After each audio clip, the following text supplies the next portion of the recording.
Thambidurai, Shri M. Mohammad Abdullah. I rise to present the 77th report in English and Hindi of the Committee on Government Assurance. Thank you, sir. Honorable members, notice under Rule 267 received from Shri Binoy Vishwam does not merit any admittance. Honorable members, it is not appropriate when a notice has been declined, the same notice is repeated the next day. Matters raised with permission, please. Professor Ram Gopal Yadav request to include a area community in the scheduled caste list of Uttar Pradesh. धन्यवाद श्रीमन उत्तर प्रदेश में अहेरिया जाति ये दलितों में भी या दलित के समान है। 1949 से पहले तक गवर्नमेंट ऑफ इंडिया के उस वक्त के जॉइंट सेक्रेटरी भंडारकर साहब ने एक चिट्ठी लिखी थी राज्य सरकारों को कि 1931 और 1941 के सेंसस में जो जातियां अनुसूचित जाति में हैं उनकी सूची भेजी जाए, उन्हीं को अनुसूचित जाति में रखा जाएगा। श्रीमन 31 के सेंसस में क्रमांक 26 पर अहेरिया, 27 पर बहेलिया और 28 पर पासी अंकित थे, एक ब्लॉक में रखा गया। 41 में भी क्रमांक 59 पर अहेरिया, 60 पर बहेलिया व 5 अन्य जातियां एक ही ग्रुप में रखी गईं। अज्ञात कारणों से बाद में इसमें से अहेरिया को अलग कर दिया गया, शेष जातियां शेड्यूल्ड कास्ट में अब भी हैं। इस जाति के लोगों ने निरंतर प्रयास किए, लेकिन न संसाधन है न बहुत बड़ी संख्या है, इसलिए इनका किसी ने सुना नहीं। अंत में 16 में उत्तर प्रदेश सरकार के समाज कल्याण के विभाग के प्रमुख सचिव ने एक पत्र लिखा सामाजिक न्याय और अधिकारिता मंत्रालय के लिए यहाँ दिल्ली के लिए, और उन्होंने लिखा कि अहेरिया जाति को उत्तर प्रदेश अनुसूचित जाति की सूची में सम्मिलित किए जाने के संबंध में राज्य सरकार द्वारा अनुसूचित जाति एवं अनुसूचित जनजाति शोध एवं प्रशिक्षण संस्थान उत्तर प्रदेश से अहेरिया जाति का सर्वेक्षण एवं निर्जातीय अध्ययन कराया गया है। संस्थान द्वारा प्रस्तुत की गई अध्ययन आख्या में ये उल्लेख किया गया है कि अहेरिया जाति की सामाजिक, आर्थिक, शैक्षिक एवं धार्मिक स्थिति को देखते हुए इस जाति को अनुसूचित जाति की सूची में सम्मिलित किया जाना उचित है। अहेरिया जाति अनुसूचित जाति की सूची में किए जाने के सभी पात्रताएं एवं अर्हताएं और योग्यताएं रखती है और उत्तर प्रदेश में अनुसूचित जाति घोषित किए जाने के लिए प्रदेश की अनुसूचित जाति की सूची में सम्मिलित किए जाने की संस्तुति की जा रही है। इस अतः अनुरोध है कि कृपया उत्तर प्रदेश में निवास करने वाली अहेरिया जाति को उत्तर प्रदेश की अनुसूचित जाति की सूची में सम्मिलित किए जाने हेतु कृपया आवश्यक कार्रवाई करने का कष्ट करें। श्रीमान, सारे शोध के बाद, सारे पैरामीटर्स को ठीक पूरा करने के बाद भी इस उत्तर पत्र के जवाब में ये कहा गया कि ये हैं फॉर्मेलिटीज़ पूरी नहीं होती। बिना रजिस्ट्रार जनरल ऑफ इंडिया ने बिना किसी तरह का शोध कराए हुए यहाँ से एक चिट्ठी लिख दी। सर, स्थिति ये है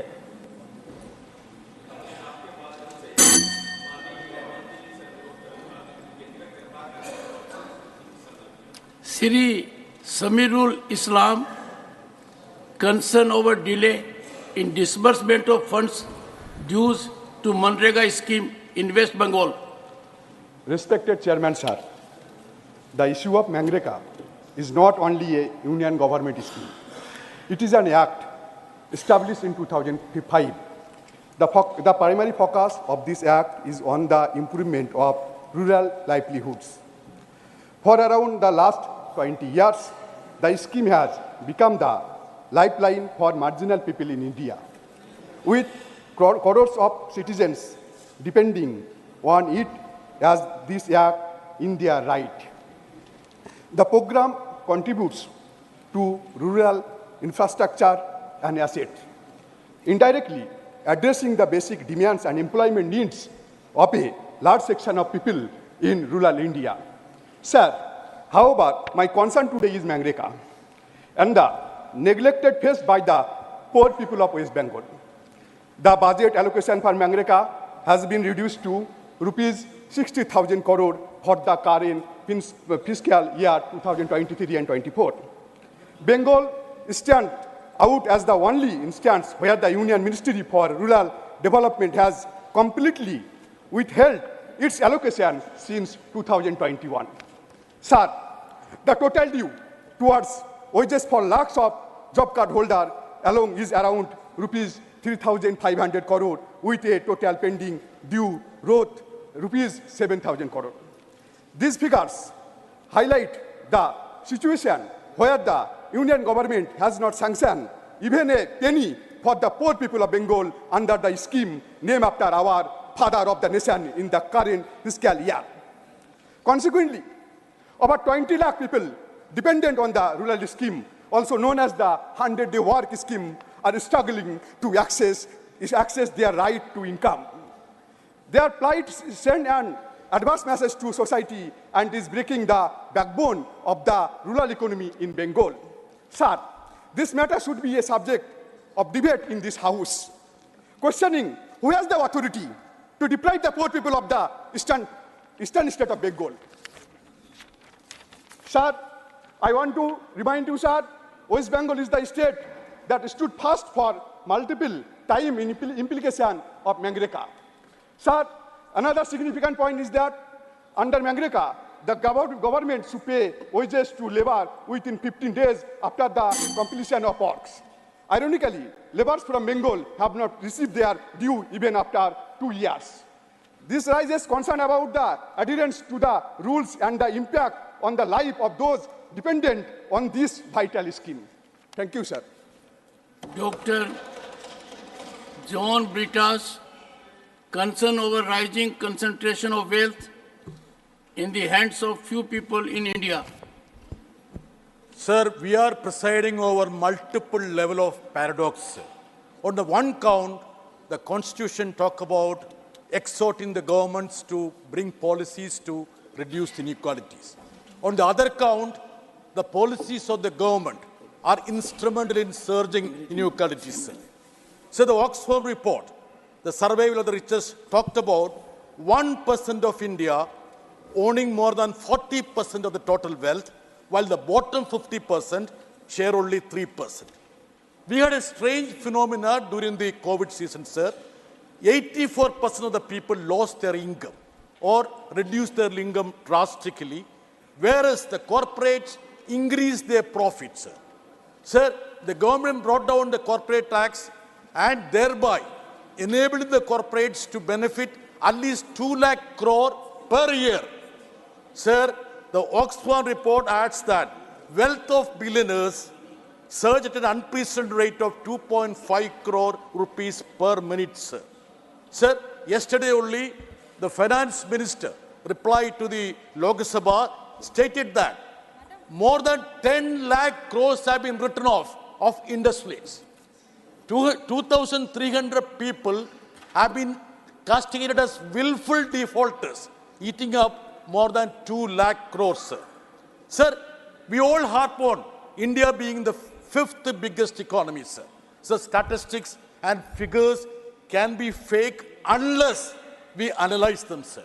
So if you just look at the real picture, we are 127th on the ladder, and per capita GDP, we are behind Sri Lanka and even Bangladesh, sir.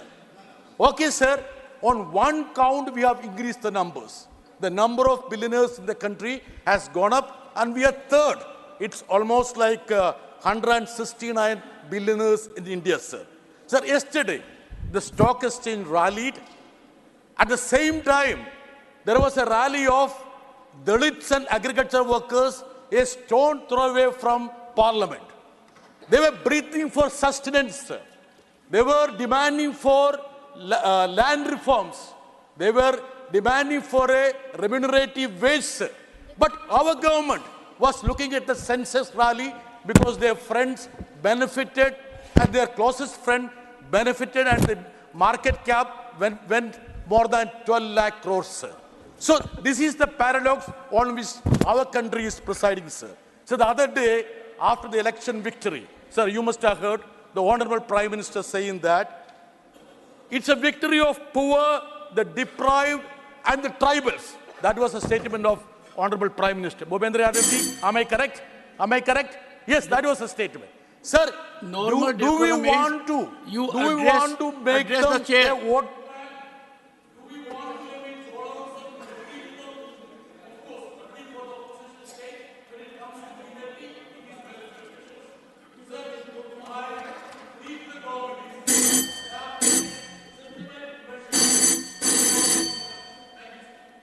Honorable member is directed to put on the table of the House the assertion made by him that friends were benefited during course of the day.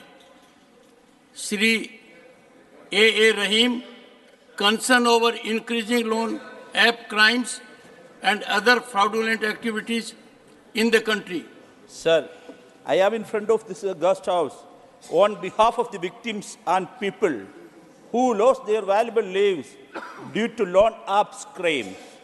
Sir, recently there has been a significant surge in loan app crimes in the country. These crimes involve fraudulent activities committed using digital platforms, primarily through mobile applications offering quick and easy loans. This is a matter of grave concern and requires urgent action, sir. Sir, how could loan apps exploit a large number of people in our country, sir? Sir, the reasons are increasing unemployment and living expenditure. Sir, common people, especially the youth, are running from bank to bank for ordinary loans. But our nationalized banks are in a competition to provide loans to corporate without granting any loans to the needy masses, sir. Sir, our conventional banking system is denying loans to these poor and needy. This situation will naturally lead the common man to depend on other sources of money.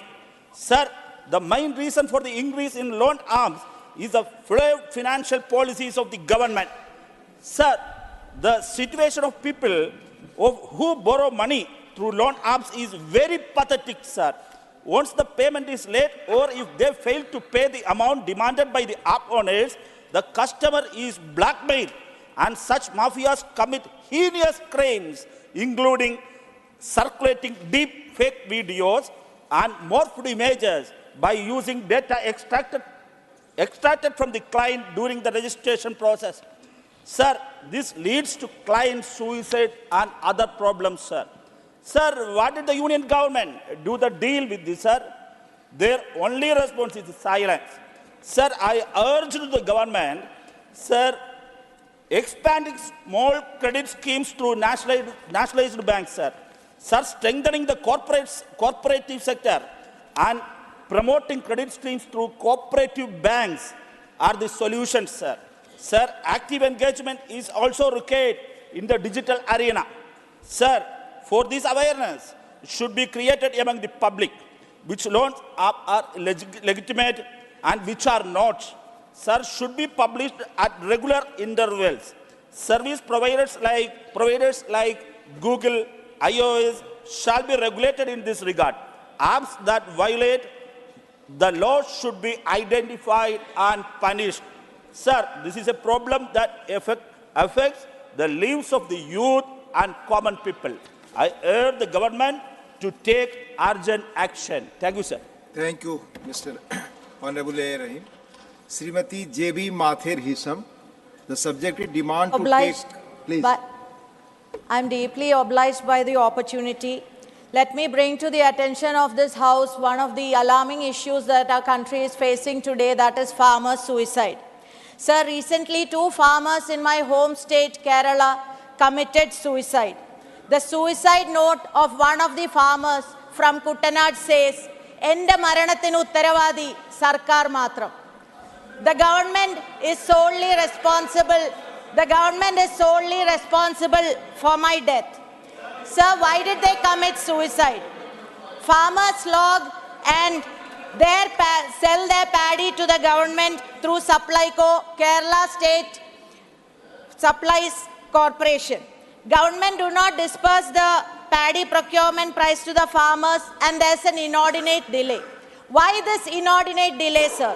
It is because instead of making direct payment to the farmers, the government, the Supplies Co have an impractical loan scheme by which the Supplyco will issue paddy receipt sheet, PRS, to the farmers at the time of procurement, and the farmers will have to give this PRS sheet to the bank and they can avail loan, and Supplyco is supposed to make repayment of the loan, which does not happen. And the Supplyco make the payment once the central government allots a share of MSP to the state government. And I want to draw the attention specifically to the fact that central government has failed to give 790 crores, which is due to the state government and which is due to the Supplyco.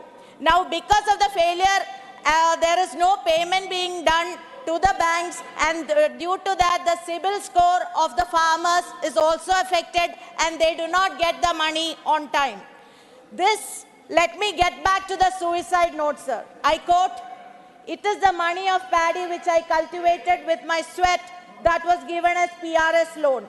The government is solely responsible for repaying this loan in arrears. Banks are not dispersing new loans because of the government has defaulted on it. It is because of this I am taking my life.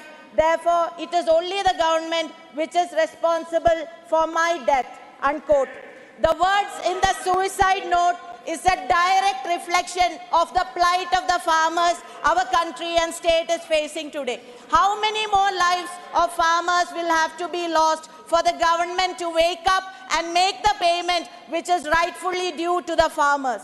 Also, paddy farmers in the state they are selling their products to the private rice mill owners at a much lower cost, which is about 20% of the farmers they are doing that. If the government is giving, Time is already over, it's not going on record now, please.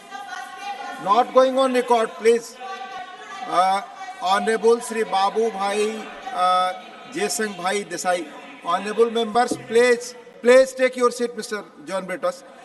Honourable members, सिर्फ आप 3 minute बोलते हो ही record पे जाता है, उससे अधिक बोलते हैं रिकॉर्ड पे नहीं जाता. Please confine yourself to 3 minutes. Honourable Shri Babu Bhai Jesang भाई देसाई. ऑनरेबल श्री बाबू भाई जेसंग भाई Desai, concerned about climate change and its consequences, not present. Honorable Sri Trichu Sivaji, request to allocate adequate funds to the state of Tamil Nadu for relief to people suffering due to cyclone rains. Sri P. Wilson will associate. Babu Bhai, I am going by serial number. 5th was J.B. Mathur ji, 6th was Babu Bhai, Jason Bhai Desai, 7th Tiruchu Sivaji, please. Please. Honorable Tiruchu Sivaji. Mic of Honorable Tiruchu Sivaji, please, it's on now. Thank you, Deputy Chairman, sir. Sir, the torrential rains, which is incessant for the past 4 days, has devastated Chennai, Thiruvallur, Shengalpet, Kanjipuram and Ranipet in Tamil Nadu. Sir, such a rain Tamil Nadu has witnessed only half a century before. The Michang cyclone which triggered these rains has now moved to Andhra Pradesh, but the impact is so worse that the people of Tamil Nadu are put to very big hardships. Sir, the roads have become rivers because of the non-stop running waters, and the rivers have become like seas. The Kuvam and Adayar, which used to confluence with the sea, were not able to because sea water was gushing into the river, and all the water bodies are overflowing. Many tanks have been breached. Roads have been damaged to the extreme condition. Everywhere it is eroded because of the running water. However best the infrastructure of a city, sir, the fury of the nature is such hard and much worse that nothing can withstand that. So all the roads have been eroded, and the essential needs of the people were not able to be supplied, though the milk vendors or the medical facilities can move, but the roads were not accessible. And the state government, under the captainship of Mr. M.K. Stalin, the Chief Minister, the whole cabinet was on their heels. The corporation officials, workers, doctors, sanitation workers, fire service, rescue team, electricity board, everyone were working in a war-footed manner, sir. And, sir, the foremost responsibility of a state government is to safeguard the lives of the people. So as a precautionary measures, electricity was suspended as a temporary measure which saved hundreds of people who would have met with electrocuted accidents. So along with that, essential needs were also supplied by the state government. But the impact is so worse, sir, that it cannot be repaired at the earliest.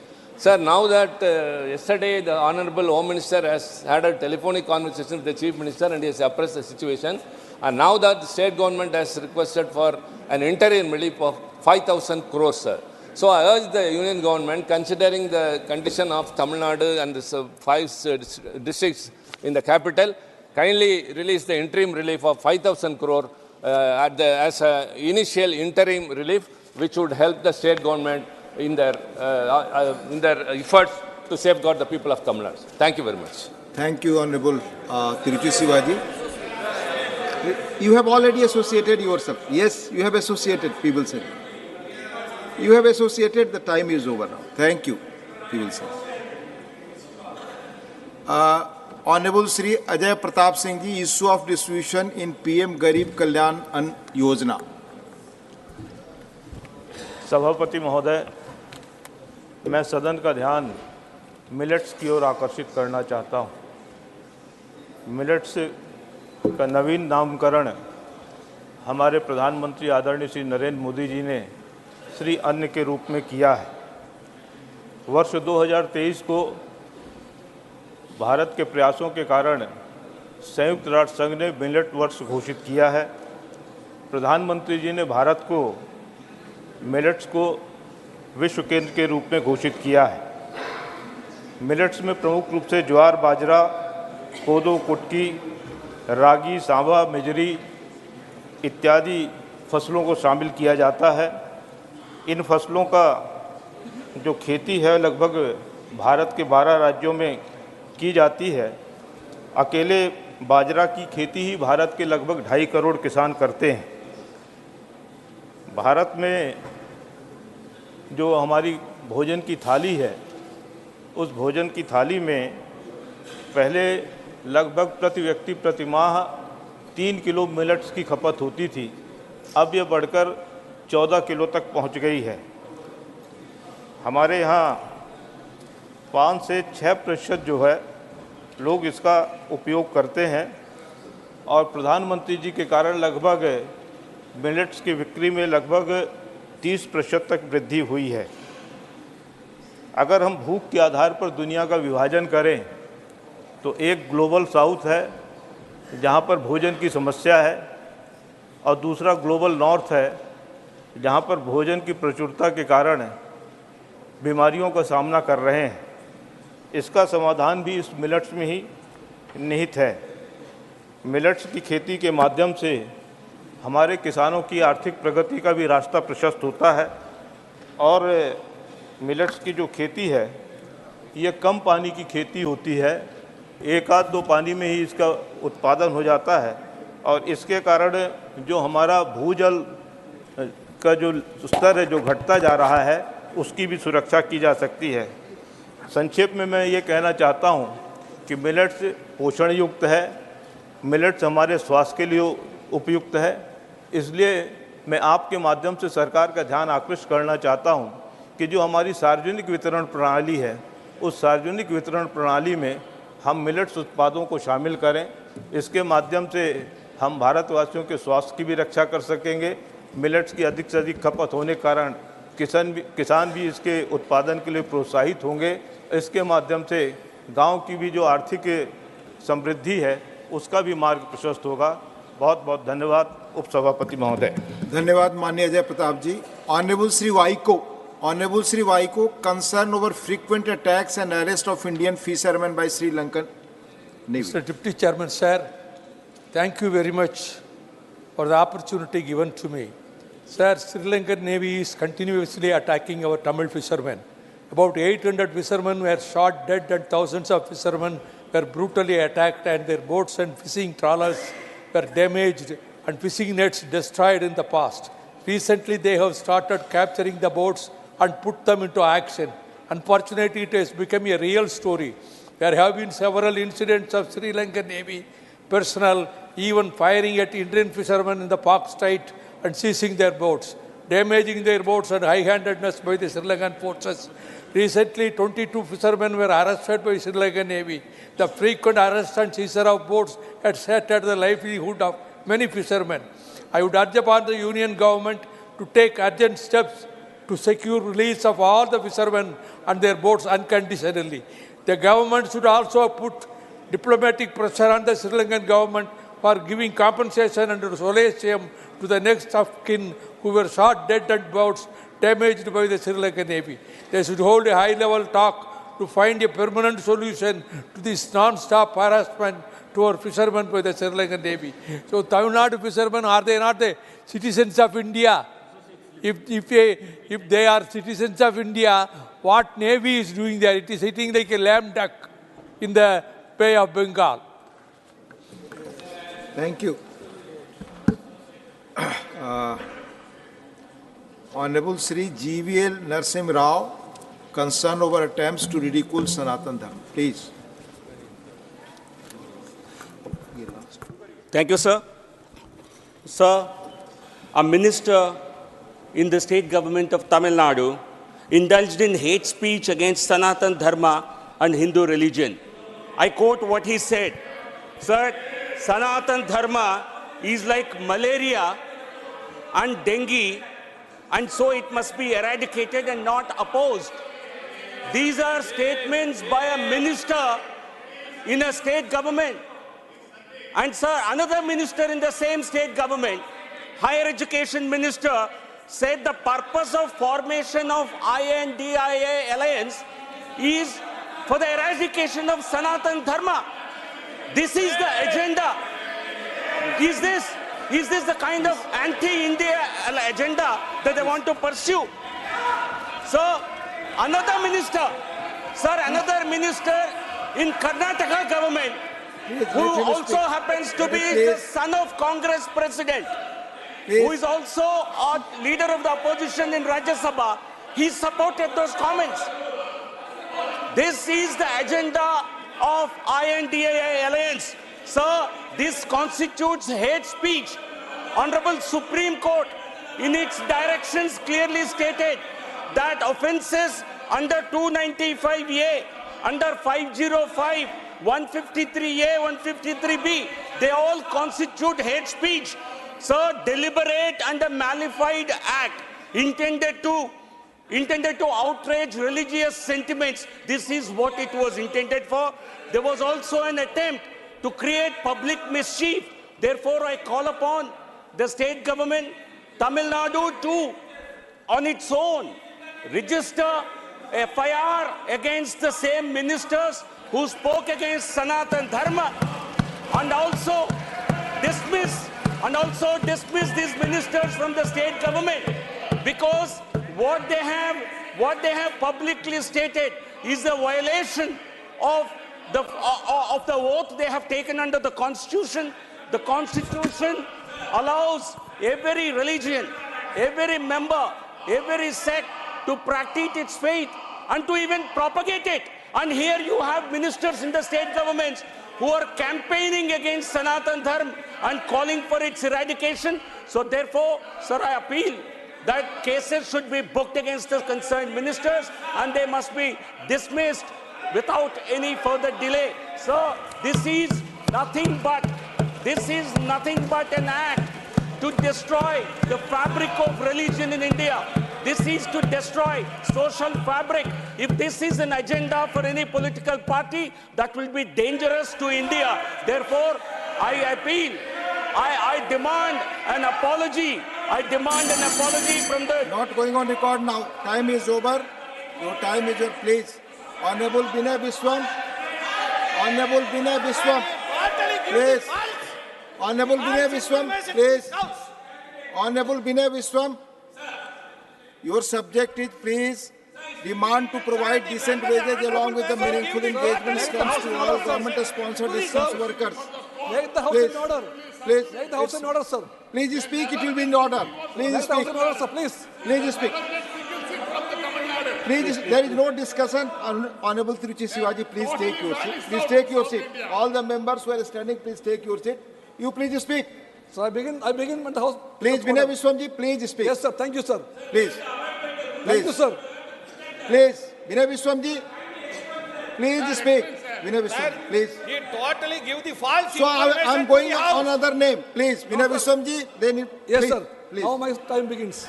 Yes. Sir, I stand before you. Please, nobody. Please speak. Sir, please begin my time now. It has already begun. The time has already begun. No, please. no, no. Just the way began. Please Just speak. the way began. Please speak. Sir, please. I stand before you to bring to the plight of the scheme workers of the country. They are in lakhs in numbers. They belong to the ASHA workers, ANGANWADI workers, and midday meal workers. Sir, the government and this House has a duty to look deep into their living conditions. Sir, those people are not living. They are simply surviving on paltry wages. We talk about them in high words like global health leaders, warriors for the country. Sometimes we name them during COVID days. But when the livelihood comes, we always forget them. High time to think about them. Sir, the ASHA workers, the accredited social health activists, they are doing immense service for the nation. In every field of life, they are the first point of healthcare, social security, and everything. But their concerns are not always. So, ANGANWADI workers, they are the first meeting point for the children of the country. They teach them, they feed them, and they open their eyes to the world. But what we do for them? Nothing to them, sir. The same way, the midday workers, meal workers, midday meal, they work for the food security also. But lakhs of them are counting their days for their decent wages, sir. High time this government should pay attention to them. We call them as volunteers. Calling them volunteers, we deny them the right of the workers. We have to treat them as workers. We have to see that their wages are fixed, a decent wages to live. And we have to treat them and make their engagement conditions a decent one. Not going on record now. Please. Honorable Sri Sushil Kumar Modi, concerned over increasing incidents of suicide, deaths of students in higher educational institutes. Honorable Sushil Kumar Modi. उपसभापति महोदय, राजस्थान के कोटा में और इस वर्ष 26वां आत्महत्या की घटना घट चुकी है। पिछले एक साल में और आत्महत्या की 26 घटना और कोटा राजस्थान में घट चुकी है। और ये केवल इसी वर्ष नहीं, पिछले 5-6 वर्षों में प्रति वर्ष 25 से 30 नौजवान और आत्महत्या कर रहे हैं। इतना ही नहीं तो IIT, IIM, NIIT और जो देश के सर्वोच्च इंजीनियरिंग संस्थान हैं, जो हायर एजुकेशन के इंस्टीट्यूट्स हैं, वहाँ पर भी प्रति वर्ष बड़ी संख्या में नौजवान आत्महत्या कर रहे हैं। सरकार के लिए चिंता का विषय, चाहे केंद्र की सरकार हो या राज्य की सरकार हो, कि आखिर इतनी बड़ी संख्या में नौजवान आत्महत्या करने के लिए क्यों बाध्य हो रहे हैं। कोटा राजस्थान में जो लड़के मेडिकल और इंजीनियरिंग की कोचिंग के लिए आते हैं, उन पर इतना प्रेशर होता है, इतना दबाव होता है उत्तीर्ण होने के लिए कि वो लोग आत्महत्या करने के लिए बाध्य हो रहे हैं। और उसी प्रकार IIT, IIM वगैरह जो उच्च शैक्षणिक संस्थान हैं, वहाँ पर भी बढ़ती हुई आत्महत्या की घटना ये चिंता का विषय है। मैं सरकारों से ये मांग करता हूँ कि एक तो एक आयोग का गठन किया जाए जो इस बात की जांच करे कि आखिर इतनी बड़ी संख्या में नौजवान कोचिंग संस्थानों में आत्महत्या क्यों कर रहे हैं। साथ ही साथ जो एक्सपर्ट्स हैं, जो काउंसलर्स हैं, उनकी बहाली की जाए ताकि वैसे लड़के जो डिप्रेशन में चले जाते हैं उनकी वो काउंसलिंग कर सके। ऐसे केंद्रों में मेंटल हेल्थ क्लिनिक की भी स्थापना की जाए ताकि जो लड़के डिप्रेशन में हैं वो लड़के वहाँ जाकर अपना इलाज करा सकें या काउंसलिंग प्राप्त कर सकें। साथ ही साथ जो IIT, IIM वगैरह के जो कोर्सेज हैं, खास करके कोचिंग के, उसके बारे में पुनर्विचार किया जाए कि इतनी बड़ी इतना प्रेशर है और इस प्रकार का कठिन सिलेबस है कि उसको उत्तीर्ण होना उनके लिए बड़ा कठिन हो जाता है। तो सरकार को उसके पूरे सिलेबस को भी रीडिज़ाइन करने के बारे में विचार करना चाहिए। और ख़ास करके कोटा और अन्य कोचिंग संस्थानों में हर किसी का जो नामांकन हो रहा है, पैसे के लिए कोचिंग संस्थान जो भी लड़के वहाँ पर आते हैं उनका वो एडमिशन ले लेते क्योंकि उससे उनको पैसा मिलता है। तो उसके बारे में भी और रोक लगाई जाए। जो बहुत मेधावी छात्र हैं, जो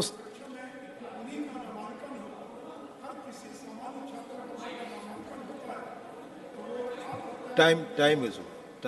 Thank you. Dr. Lakshmikant Bajpayee ji, issue of intervention by big houses in MSME sector. क्या विषय है जी? Issue of intervention by big business houses in MSME sector. पता ही नहीं हमें तो, 0 आवर की सूची में भी नहीं है। आपका 0 आवर में यही लिस्टेड है? नहीं लिस्टेड है। Doctor L Hanumanthaiah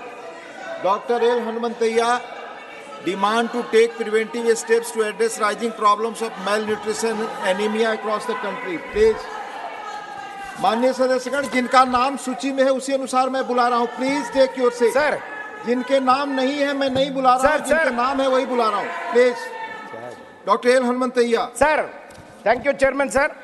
please, I rise to Madam, 1 minute. Sir, I rise today to urgently address the pervasive issues of malnutrition and anemia plaguing millions of people across the country, sir. Sir, despite economic progress, our nation grapples with alarming rates, particularly affecting vulnerable population like children, women, and the marginalized sections of the society, sir. Sir, in the latest NFHS report, data 1921, the prevalence of anemia has shown a significant increase, with children aged 6 months to 5 years experiencing a jump from 59% to 67%, sir. Sir, this is an alarming state of affairs. Sir, women especially in rural areas, high rates of anemia adversely affecting maternal health and contributing to pregnancy complications. Sir, an increase in the anemia prevalence from 53% to 57% in all women aged between 15 years to 49 years seen, and 50.4% to 52.2% in pregnant women rooted in poverty, lack of education, inadequate health care, and unequal resource distribution or malnutrition problems. Sir, factors such as food insecurity, limited access to clean water, and inefficient healthcare infrastructure contribute to unmet nutritional needs. Sir, my request to the government, addressing these issues is not only a social responsibility, but a prerequisite for a thriving and resilient nation. Sir, the consequences extend beyond individual suffering, impacting the workforce, educational outcomes, and overall economic productivity of the nation. Sir, therefore, I urge the Ministry of Health and Family Welfare to take immediate steps to address the rising problems of malnutrition and anemia, especially among women and children across the country. Sir, let me unite in our commitment to building a healthier, strong India. Time is over, Hanumanthaiya ji. Time is over. Thank you, Hanumanthaiya ji. Honorable members, in 0 hour, matters are raised with permission of Honorable Chairman. Merely presence in ballot does not mean admittance. Further matters already raised are not included again. Please. Dr. Lakshmikant Bajpayee. माननीय उपसभापति जी, please. मेरा विषय बहुत महत्वपूर्ण है और समाज के उन सामान्य वर्ग के लोगों के प्रति है जो गांव में और छोटे छोटे शहरों और कस्बों में सुनार का दर्जी का काम करते हैं। धीरे धीरे एमएसएमई सेक्टर में भी बड़े घरानों का प्रवेश योजनाबद्ध तरीके से हो रहा है। ये ठीक है कि हम किसी को व्यवसाय करने से नहीं रोक सकते, लेकिन किसी बड़े घराने अगर तनिष्क के नाम से टाटा करेगा जेवर का व्यापार, तो गरीब सुनार या शराब जो शहरों में और कस्बों में बैठे हैं वो क्या काम करेंगे। इसी प्रकार कपड़े को सिलने का काम जो है वो भी टाटा बड़े घराने ले जा रहे हैं। मेरा इस प्रश्न के माध्यम से सरकार से ये निवेदन है कि ये ठीक है कि किसी को रोजगार करने से हम नहीं रोक सकते, लेकिन कहीं ना कहीं एमएसएमई सेक्टर का बचाव हो सके और एमएसएमई सेक्टर के अंतर्गत आने वाले छोटे कारीगर, छोटे व्यापारी बचे रह सकें, इसकी व्यवस्था सरकार को करनी चाहिए, ऐसा मेरा आग्रह है। धन्यवाद। माननीय श्री बाबूभाई देसाई, प्लीज। महोदय, आज आपने मुझे संसद बनने के बाद उसमें प्रथम बोलने का अवसर दिया, इसलिए आपका धन्यवाद। आज मैं हमारे समय की एक तत्काल और निर्णायक चुनौती जलवायु परिवर्तन का समाधान करने के लिए उसके सामने खड़ा हूँ।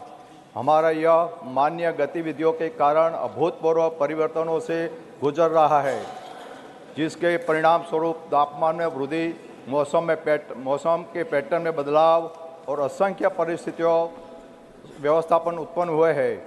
वैज्ञानिक सहमति स्पष्ट है, जलवायु परिवर्तन हमारे पर्यावरण, अर्थव्यवस्था और जीवन जैसी शैली के लिए गंभीर खतरा है। हमें सिर्फ फर्क पिघलने से अधिक लगातार और गंभीर मौसम की घटनाओं और जैव विविधता के नुकसान के गवाह है। मैं यह सहज चेतावनियों नहीं है, ये कठोर वास्तविकता है और जो हमें तत्काल ध्यान देने और कार्रवाई करने की मांग करती है। भावी पीढ़ियों के लिए यही की सुरक्षा करना हमारी नैतिक जिम्मेदारी है। हमें स्थायी ऊर्जा स्रोतों की ओर बदलाव करना चाहिए, ग्रीन हाउस गैस परिवर्तन को कम करना चाहिए और जिम्मेदार खपत और उत्पादन के बढ़ावा देना चाहिए। इसके लिए सभी क्षेत्रों, सीमाओं और राजनैतिक विचारधाराओं में सहयोग की आवश्यकता है। कानून निर्माताओं के रूप में हमारे पास ऐसी नीतियाँ बनाने की शक्ति है जो नवाचार की प्रोत्साहन करती है, नवीनीकरण ऊर्जा में निवेश करती है और उद्योगों के उनके पर्यावरण प्रभाव के लिए जवाबदेह बनाती है। आइए हम अल्पकालिक लाभ से अधिक अपने ग्रह की भलाई को प्राथमिकता है और एक ऐसे भविष्य की दिशा में काम करें यहाँ स्वच्छ हवा, स्वच्छ पानी और स्थिर जलवायु सुनिश्चित हो। निष्क्रियता में कोई विकल्प नहीं है। धन्यवाद अध्यक्ष जी। धन्यवाद। माननीय Shri Biplab Kumar Deb ji, concern over misuse of technology and artificial intelligence to create deep fakes. माननीय विप्लव कुमार देव, नॉट प्रेजेंट। माननीय Shri Mujibullah Khan ji, demand to start new route for Vande Bharat. Mujibullah Khan ji. Sir, please. आपका समय शुरू हो गया है।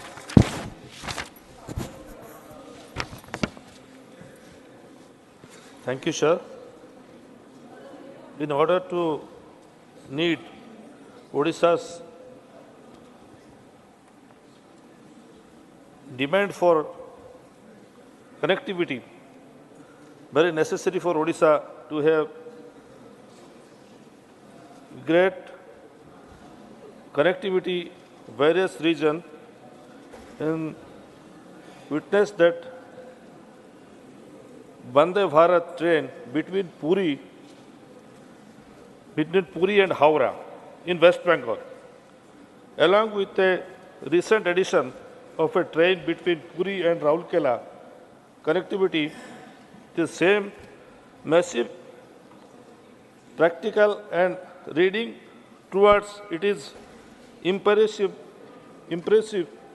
further Vande Bharat Express train to be introduced in Odisha.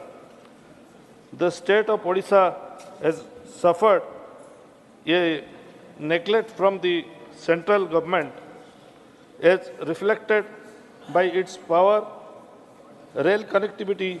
Further, the degree of connectivity is spread across the region of Odisha. For instance, there are very few express trains connecting between Odisha and Bhubaneswar.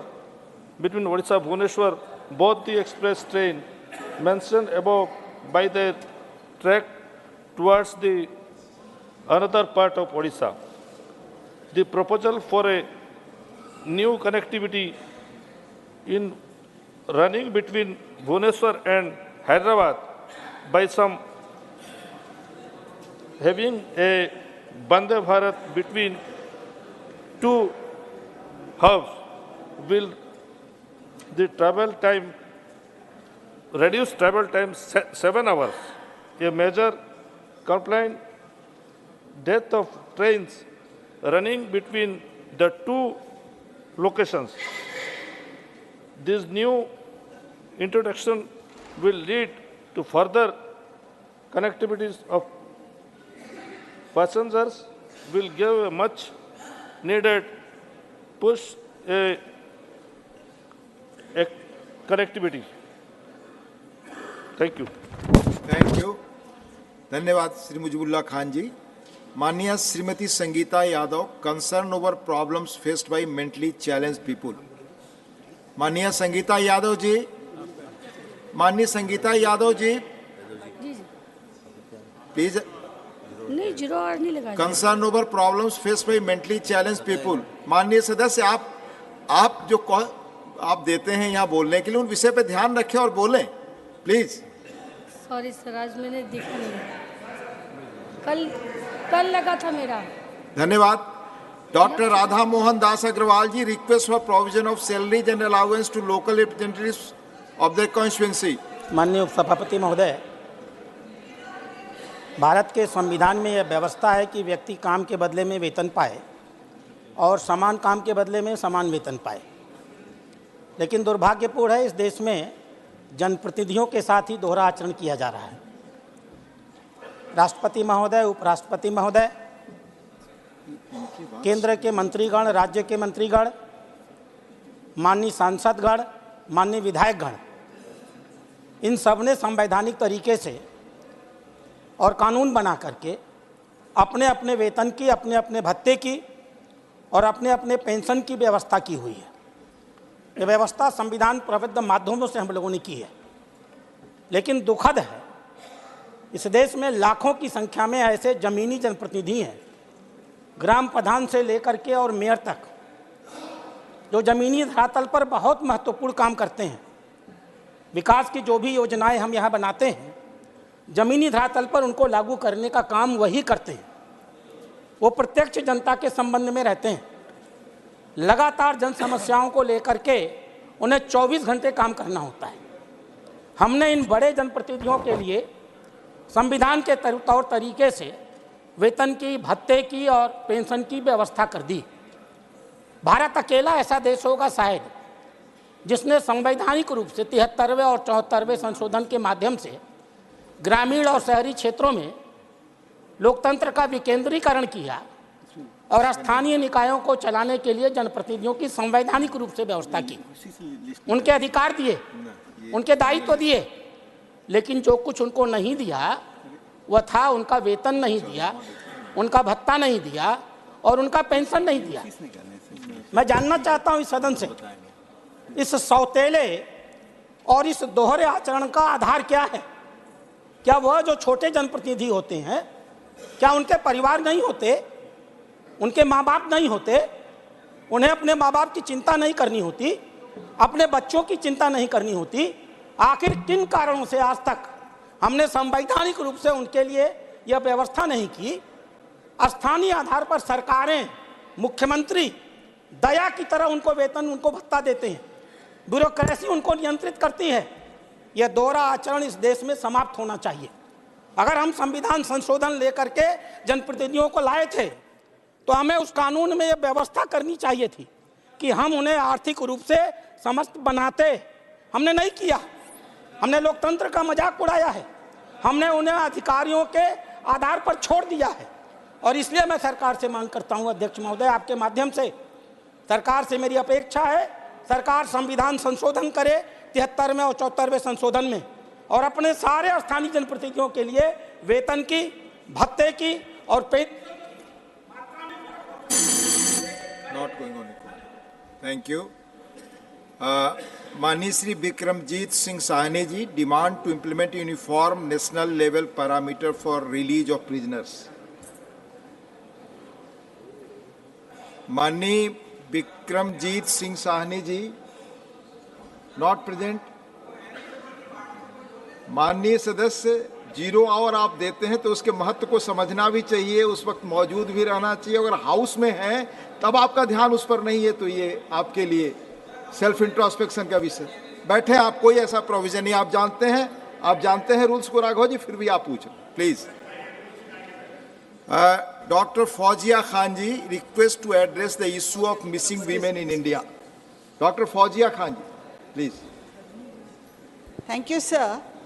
Sir, the issue of missing women in the country is alarming, with 10,61,648 women alone in the years 18 and above, and 2,50,430 girls below 18 years have reported missing between 2019 and 2021. Over 2 lakh women went missing in the state of Madhya Pradesh alone between the year 2019 and 2021, sir. Yet, the reasons have remained undisclosed.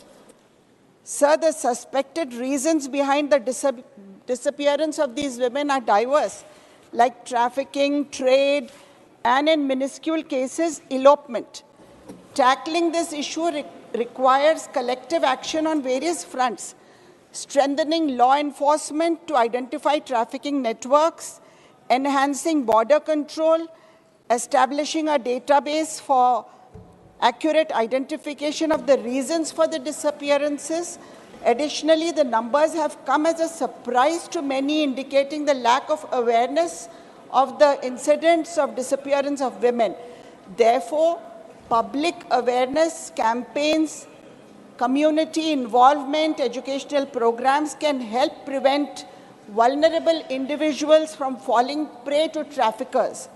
Despite designated stop centers, the unprecedented increase in numbers suggests the possibility of organized criminal activities, sir. A recommendation to address the issue of missing women involves the establishment and maintenance of a comprehensive register by the government documenting details of every woman reported missing. This register should serve as a centralized database, enabling efficiency tracking and tracing efforts. Sir, additionally, specialized teams should be formed to investigate each case with a focus on identifying potential foul play. These teams could comprise experts from law enforcement, social services, and legal professionals to ensure a thorough and coordinated approach in understanding the circumstances behind each disappearance to ensure accountability and effectiveness. Sir, this issue is of grave concern. How can women go missing like this? Just without any reason, women missing is a grave issue. Sir, the government must pay attention to this. Shri Rajiv Shukla, concern over poor state of under trials and the imperative for judicial reforms. Not present. Shri Kailash Soni, demand to add biography of Shri Jayaprakash Narayan in academic syllabus. आपके माध्यम से मैं सरकार के समक्ष एक देश के महत्वपूर्ण मुद्दे को रखना चाहता हूं। इस देश के मूर्धन्य स्वतंत्रता संग्राम सेनानी, क्रांतिकारी, देश की आज़ादी में अपना महत्वपूर्ण योगदान देने वाले सर्वोदयी नेता, दुनिया की सभी देशों की समाज व्यवस्था, वहाँ की राजनीतिक विचारों को नज़दीक से देखने वाले, पाश्चात्य जगत के लोगों को, विशेषकर श्रमिक वर्ग के लोगों के लिए संघर्ष करने वाले, देश की सभी विचारधाराओं के ज्ञाता, उन्हें नज़दीक से जीने वाले, उन विचारों को जीने वाले, लोकतंत्र के शोधकर्ता, प्रयोगशाला रहे, हिंदुस्तान की दूसरी आज़ादी, आपातकाल के विरुद्ध संघर्ष करने वाले। Question hour. Question number 16, Shri Sanjay Raut. Honorable Minister, supplementary one, Shri Sanjay Raut. Sir आजकल मैं देख रहा हूँ बैंकों में, देश भर के बैंकों में ज़्यादा से ज़्यादा फ्रॉड्स, फोर्जरी के केस सामने आ रहे हैं। लेकिन उसमें अगर सरकार की एजेंसी भी शामिल हो तो चिंता की विषय है। सर, केंद्र सरकार ने मल्टीपल इंश्योरेंस और पेंशन की बहुत सी योजनाएं शुरू की है आम जनता के लिए, लेकिन जो तथ्य, जो फैक्ट सामने आया है, मुझे लगता है ये इंश्योरेंस स्कीम, पेंशन स्कीम, ये बिगेस्ट बैंक का स्कैम उसमें नजर आ रहा है। Sanjay ji, ask your pointed question. Sir, ये जो बैंक है या इंश्योरेंस कंपनी है, मेरी जानकारी से जब कोई ग्राहक 10-15 साल के लिए पॉलिसी साइन करता है तो प्रीमियम के लिए सहमति भी देता है, जो उसके अकाउंट से ऑटोमेटिक डेबिट हो जाता है। अधिकांश ग्राहक 2 से 3 वर्षों में के बाद प्रीमियम का भुगतान बंद कर देता है, जिससे इंश्योरेंस कंपनियों के पास बहुत सारा अनक्लेम फंड पड़ा हुआ है। और बैंक दावा करता है कि ये जो आकस्मिक बीमा कवरेज है, जो बैंकों द्वारा चार्ज की गई प्रीमियम की राशि सरकार द्वारा खातों धारकों की सामाजिक सुरक्षा पर खर्च की जाती है। संजय जी, प्लीज आस्क योर सप्लीमेंट्री। मैं सरकार से पूछना चाहता हूँ, गत 3 वर्षों में दुर्घटना बीमा क्लेम के रूप में कितने परिवारों को आपने ये राशि वितरित की है? Honourable minister.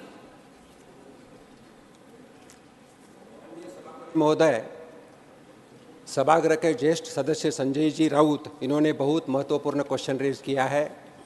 सरकार के माध्यम से 2 महत्वपूर्ण स्कीम्स है जो गरीब लोगों के लिए और अनप्रिविलेज लोगों के लिए चलती है, जैसे प्रधानमंत्री सुरक्षा बीमा योजना हो, प्रधानमंत्री जीवन ज्योति बीमा योजना हो और पेंशन योजना जो अटल पेंशन योजना है। इनके माध्यम से मैं बताना चाहता हूं कि जो लास्ट 3 साल का अगर हम रिकॉर्ड देखें तो 3 साल में जो कलेक्शन हो चुका है या इन्वॉल्वमेंट हो चुके हैं अभी तक के क्यूमुलेटिव अगर इफेक्ट देखें तो 18 करोड़ 50 लाख 71 हज़ार इतना लोगों का इन्वॉल्वमेंट हो चुका है जिन्होंने विथ मैंडेट इंश्योरेंस का रहा है। और प्रधानमंत्री सुरक्षा बीमा योजना के माध्यम से 41 करोड़ 59 लाख लोगों को फायदा क्यूमुलेटिव हो चुका है। अगर देखें ये दोनों स्कीम के माध्यम से अगर जनता को जो फायदा मिल चुका है वो 7,46,675 यानी क्यूमुलेटिव मैं बात कर रहा हूँ। और अगर अमाउंट की अगर बात करें तो अमाउंट भी 14 करोड़ 32 लाख से 274 मिला है। तो ऐसी ये दो स्कीम्स जो प्रिविलेज या अंडर प्रिविलेज लोगों के लिए है उनके लिए वैसा कोई ये नहीं है कि जो बैंकिंग के पास ज़्यादा ये है। पहले 3 साल में तो ये स्कीम लॉस में चल रही थी और बाद में रिव्यू करके इसी को अभी जो प्रीमियम 12 रुपीज़ था वो 20 रुपये किया है और जो जीवन ज्योति बीमा में 330 रुपये था अभी 436 रुपये किया है। Second supplementary Shri Sanjay Raut. प्रश्न अलग था, आपने जवाब अलग दिया है। मैंने ये पूछा था कि विदाउट कंसेंट आप बैंक अकाउंट से प्रीमियम आप जमा कर रहे हो, ये मेरा सवाल था, लेकिन मैं आगे पूछता हूँ। हाँ दीजिए।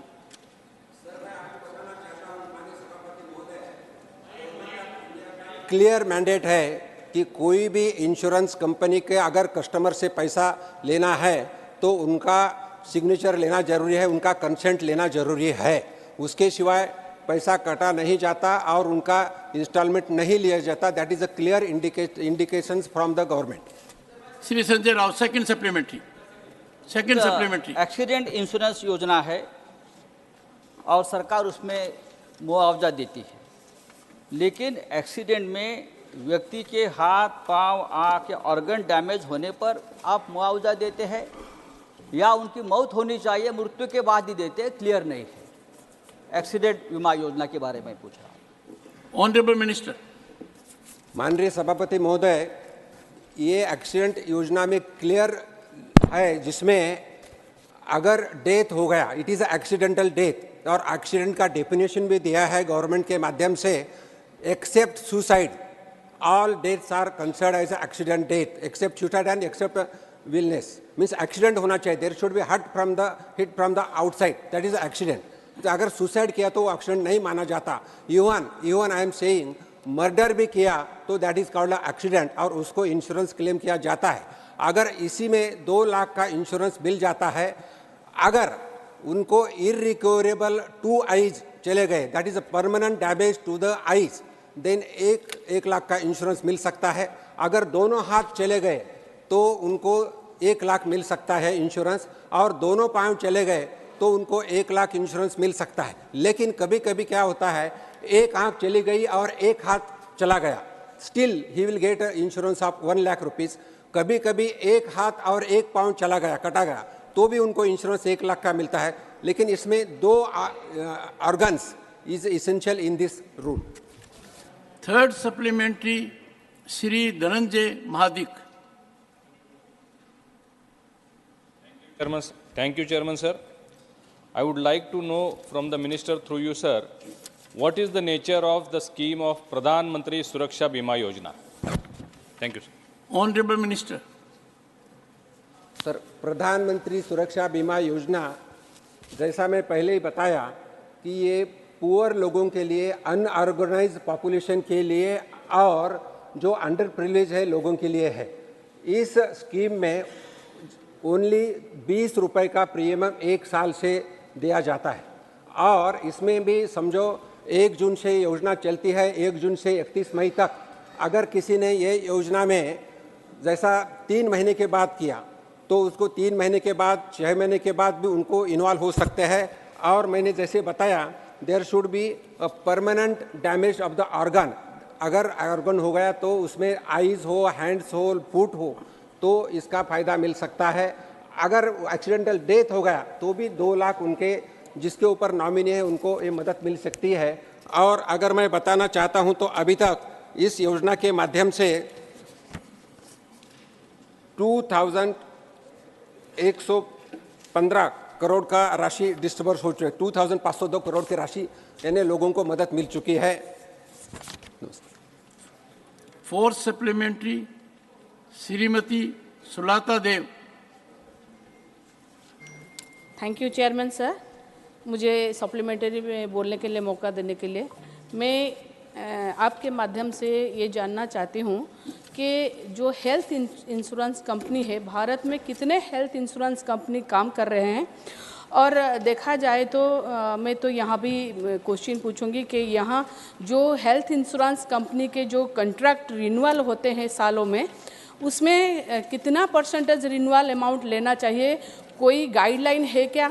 अगर है तो उस हिसाब से वो लोग ले रहे हैं, क्योंकि मुझे जितना पता है जो सीनियर सिटीजन वगैरह होते हैं उनको बहुत ज़्यादा रिन्यूअल अमाउंट आता है, कभी कभी डबल हो जाता है रिन्यूअल अमाउंट। ये तो मरता क्या ना करता। ये तो हम उड़ीसा से बिलोंग्स करते हैं, तो मैं बोलूँगी कि मेरे स्टेट में भी ऐसा हो रहा है, मगर ये हमारे यहाँ पर बिजू स्वास्थ्य कल्याण कार्ड है जो नवीन पटनायक जी ने बनाया हुआ है, करीबन 1 करोड़ फैमिली को बिलोंग्स दिया गया है वो कार्ड, मगर उससे बाद में जो इंश्योरेंस कवर कर रहे हैं वो इंश्योरेंस कंपनी के ऊपर कंट्रोल है कि नहीं, अगर है तो कितना लेना चाहिए, मुझे वही जानना है। Thank you so much sir. माननीय सभापति महोदय, इंश्योरेंस के बारे में जो पहला क्वेश्चन था उसमें इंश्योरेंस के बारे में अलग अलग कंपनी हमारे देश में है, जिसमें मैं बताना चाहता हूं कि अगर गवर्नमेंट के इंश्योरेंस की कंपनी लिए तो गवर्नमेंट में नेशनल इंश्योरेंस है, न्यू इंडिया इंश्योरेंस है, ओरिएंटल इंश्योरेंस है और लाइफ इंश्योरेंस भी है। और अगर प्राइवेट की बात करें तो बजाज अलायंस है, चलो मंडलम, MS जनरल इंश्योरेंस है, फ्यूचर नंबर ऑफ कंपनीज है, ICICI है, लोम्बार्ड इंश्योरेंस है, बजाज इंश्योरेंस है, फ्यूचर जनरल इंश्योरेंस है, रिलायंस इंश्योरेंस है, टाटा AIG इंश्योरेंस है, ऐसे बहुत सारे इंश्योरेंस कंपनियां हैं। सब क्वेश्चन उन्होंने पूछा है कि हेल्थ के बारे में क्या है। मैं एक डॉक्टर हूं और बताना चाहता हूं सर कि सबसे ज़्यादा और सबसे पूरे भारत में ही नहीं पूरे दुनिया में अगर कोई हेल्थ इंश्योरेंस का कार्ड होगा तो आयुष्मान भारत कार्ड है, और आयुष्मान भारत के माध्यम से 50 करोड़ तक इंश्योरेंस मिला है लोगों को, और जिसमें not only the one person जिसका इंश्योरेंस किया है, लेकिन पूरे फैमिली को 5 जन को इंश्योरेंस मिलता है, जिसमें 5 लाख तक उसकी सुविधा मिल सकती है। और इसमें कुछ रिकॉग्नाइज हॉस्पिटल्स भी है, सभी गवर्नमेंट हॉस्पिटल्स में फ़ायदा हो सकता है। और इसके साथ मैं बताना चाहता हूं जो जीवन ज्योति बीमा योजना है, अलग अलग स्कीम्स है, सुरक्षा बीमा योजना है, ये भी हेल्थ इंश्योरेंस में। 5th सप्लीमेंट्री, डॉक्टर अमी याजनिक। For giving me this opportunity. I have a very serious and relevant question to the Honorable Minister of Finance regarding these particular 2 schemes. Both the schemes, the banks act as enrolling agents. The policy is issued by the insurance companies, but the entire premium is paid by the client. Now the consent is taken of the client, but complaints are galore on social media as well as complaint forums that they are not aware whether they are insured or not. So where should they claim? So whether the Honorable Minister will initiate some kind of a data collection inquiry from I.N.D.I.A, the Insurance Regulatory Authority, and the Department of Financial Services, whether these banks' audited accounts are reflecting these amounts of who are these persons who need this insurance, and whether with which company they have a tie-up. Honorable Minister. No. Sir, it is a very serious issue. The complaint is galore, and I would like the Honorable Minister to give me a reply or tell me whether there is going to be a proper inquiry of this data collection. माननीय सभापति महोदय, मैं आपके माध्यम से सभागृह को बताना चाहता हूं, ये जो इंश्योरेंस है जो जिसमें मैंने बताया प्राइम मिनिस्टर सुरक्षा बीमा योजना, प्राइम मिनिस्टर जीवन ज्योति बीमा योजना, ये दोनों इंश्योरेंस स्कीम में इंश्योरेंस का कोई ऐसा सर्टिफिकेट नहीं दिया जाता। लेकिन जब कभी जो मैंडेट के माध्यम से 20 रुपये या 436 रुपये उनसे अकाउंट से लिया जाता है, फॉर्म भरे जाता है, उसका स्लिप दिया जाता है और उसी को ही इंश्योरेंस बोल के किया जाता है। और जैसा माननीय मैडम ने पूछा है कि इसके बाद जैसा bank is collecting money but it is given to the particular insurance company जिसके साथ बैंक टाइप होती है, और कस्टमर को पता दिया जाता है कि ये कस्टमर ये बैंक है क्या, बैंक को लगाया जाता है कि ये बैंक में ही लगाया जाता है कि ये इंश्योरेंस कंपनी से टाई अप है, इसके साथ ही होता है। इसके बाद मैं बताना चाहता हूँ अकोमोडेशन, जैसा मैं बताया कि जो अगर क्लेम करना है तो बैंक में भी ओम्बड्समैन रहते हैं और इंश्योरेंस कंपनी जैसा I.N.D.I.A की बात की, I.N.D.I.A के माध्यम से भी ओम्बड्समैन रहते हैं और उसके माध्यम से इंश्योरेंस कंपनी की तरफ कंप्लेन हो सकती है। Question number 17 Shri Pramod Tiwari. Honourable minister. Supplementary 1 Shri Pramod Tiwari. मैं आभारी हूँ आपका, ये एक महत्वपूर्ण स्वास्थ्य से जुड़े हुए प्रश्न पर आपने मुझे मौका दिया है। योजना का प्रचार प्रसार तो बहुत है, पर जो संसाधन उपलब्ध कराए हैं सरकार ने वो नगण्य। माननीय मंत्री जी के जवाब देख रहा था मैं। 1 दिसंबर 2023 तक 2,50,00,000 रुपए इस पर खर्च हुआ है। इसमें कितना विज्ञापन में गया होगा ये समझने की ज़रूरत है। मैं सिर्फ जानना चाहता हूँ, बहुत ही पॉइंटेड सवाल है मेरा, कि देश की आवश्यकता के अनुसार कितने डॉक्टर, फार्मासिस्ट, पैरामेडिकल स्टाफ चाहिए और इस समय देश में कितने उपलब्ध हैं। इस अंतर को पाटने के लिए क्या कोई स्कीम, कोई व्यापक प्रयास, कोई महत्वपूर्ण कदम उठाया जा रहा है? माननीय मंत्री जी।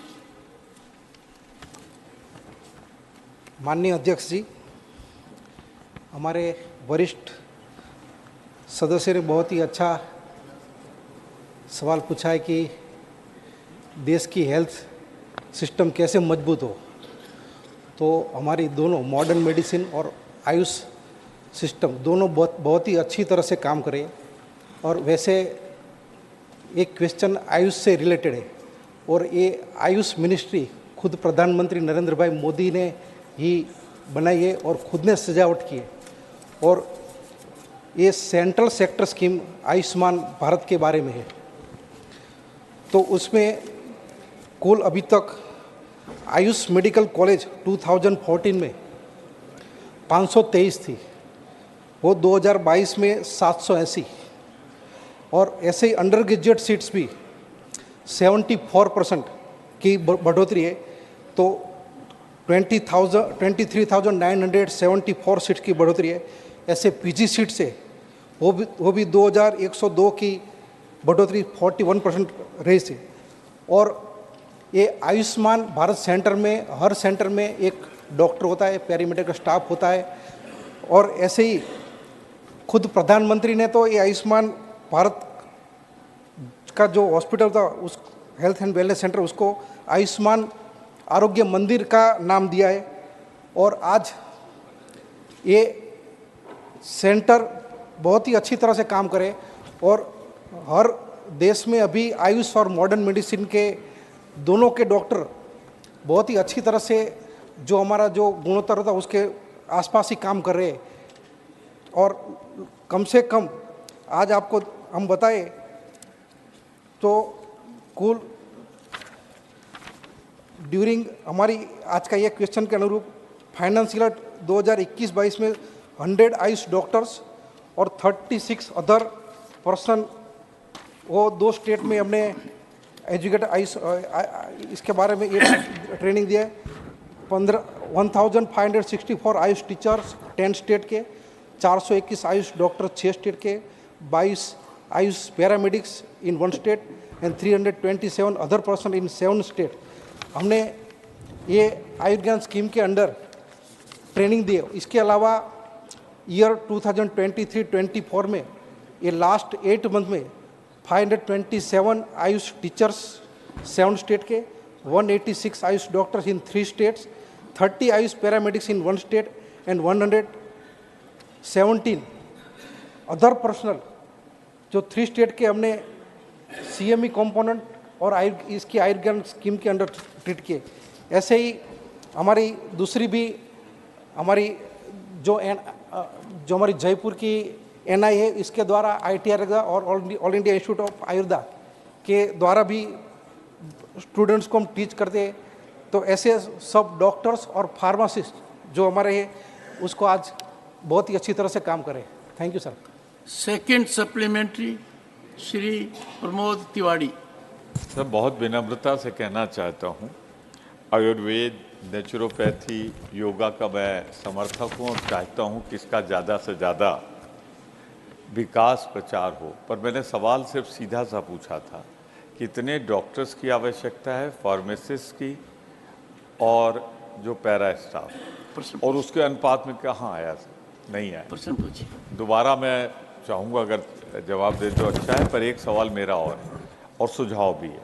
सवाल के रूप में मैं पूछ रहा हूँ। सुझाव पहले दीजिए और सवाल बाद में पूछिए। ठीक है सर, आपके हिसाब से प्रधानमंत्री जन आरोग्य योजना, उसमें दावा है कि सबको कवर किया जाएगा। अगर माननीय मंत्री जी को जानकारी है तो ये बता दें कि प्रधानमंत्री जन आरोग्य योजना में आयुर्वेद, नेचुरोपैथी, योग शामिल नहीं है, तो क्या इसको शामिल कराने का कोई इरादा है? अगर है तो मैं स्वागत करूंगा। माननीय मंत्री जी।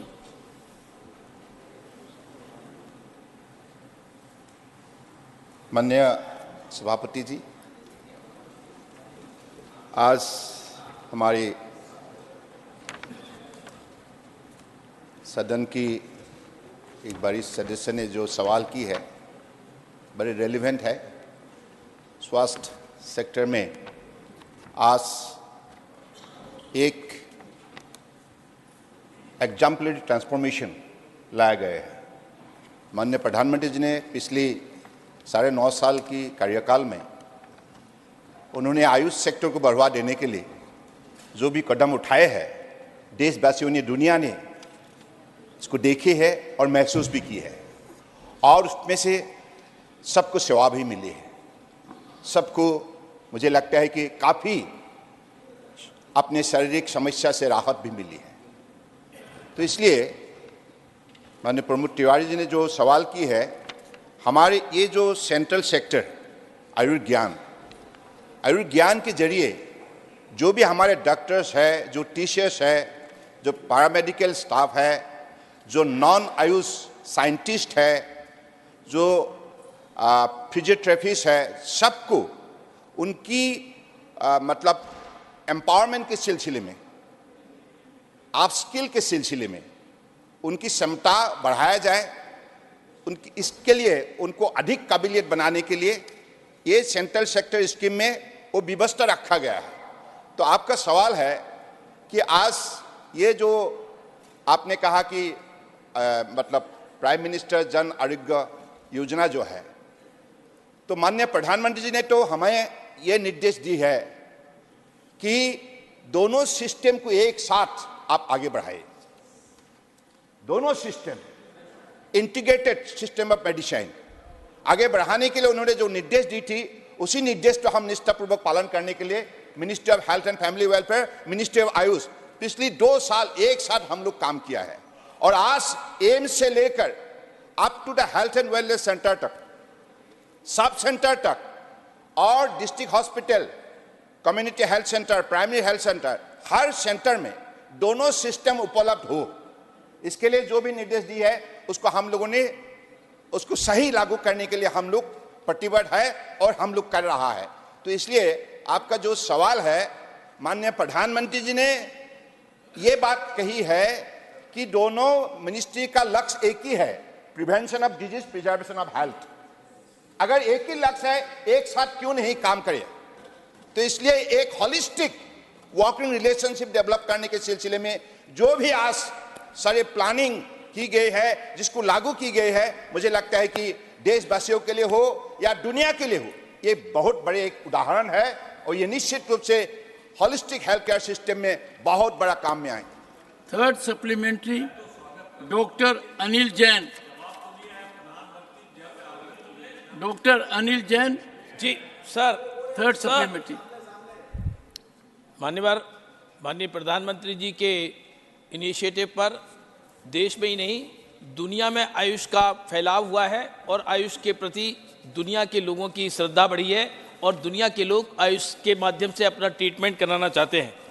और मैं इस बात के लिए सरकार को बधाई देता हूं।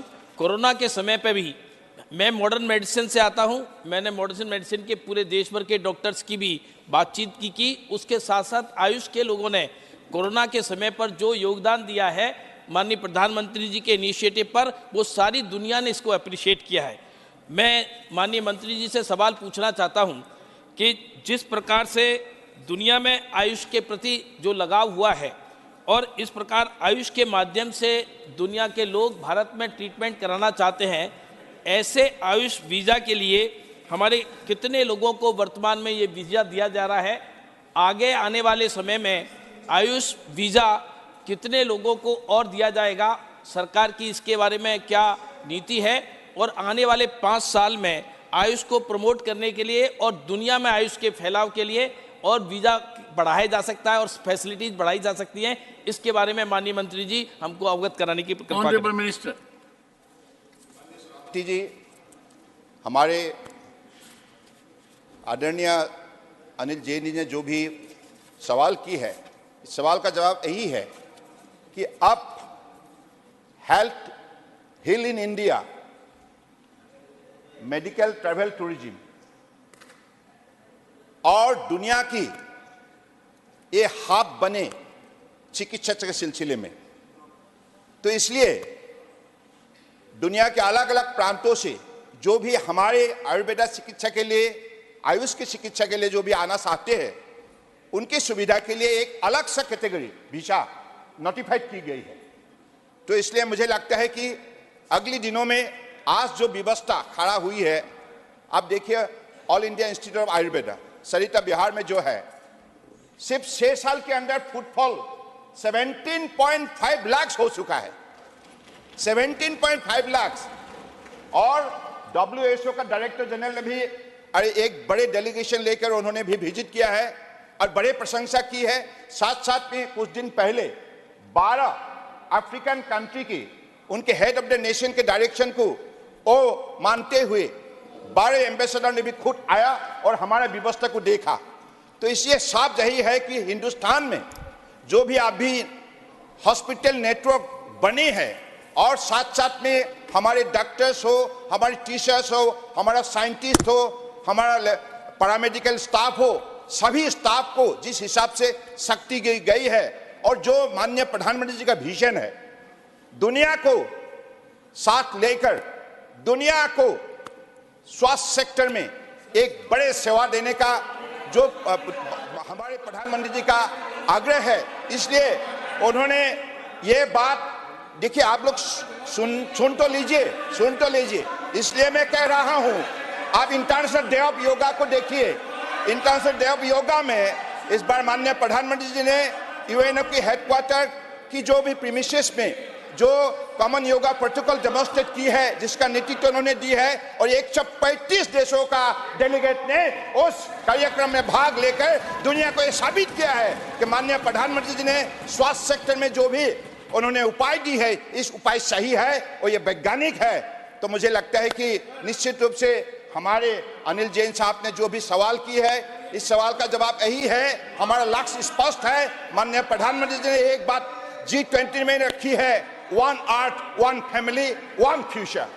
So that's that one, it is for one health. So Vasudeva Kutumbakam, इतने बड़े उन्होंने बात रखी जिसके जरिए आज दुनिया को भी ये बात मानने के लिए सब कोई सहमत है। तो मुझे लगता है कि हमारे अगले दिनों में इस सेक्टर में ऐसे ही दुनिया का आकर्षण बढ़ाने में हिंदुस्तान माननीय प्रधानमंत्री के नेतृत्व में बड़े प्रतिबद्ध होकर काम करते रहेंगे। Fourth supplementary doctor V Sivadasan.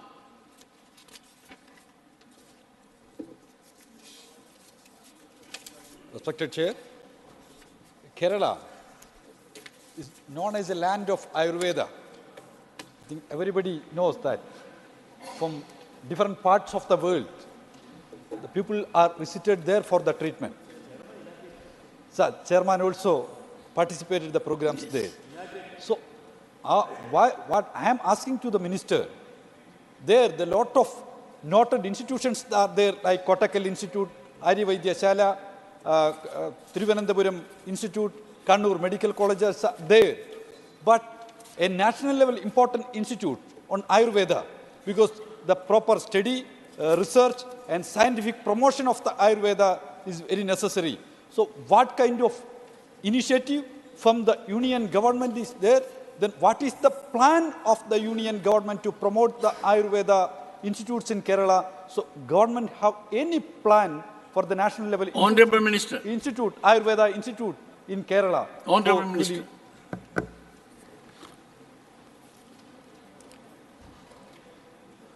माननीय सभापति महोदय, जो सदस्य ने सवाल की है इसके जवाब में इतना ही कहूँगा कि हम हमारे परम आदरणीय प्रधानमंत्री जी के नेतृत्व में देश के हर प्रांत को हमारे आयुष सिस्टम से जोड़ने के लिए हमने जो भी कदम उठाए हैं, इसमें केरला भी है। केरला अपना खुद का पहचान भी है।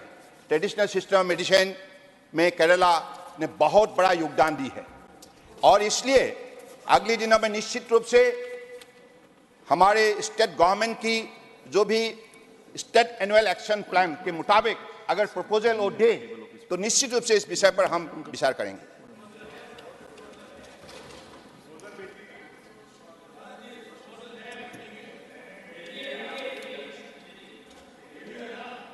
Fifth supplementary, Madam Koinak.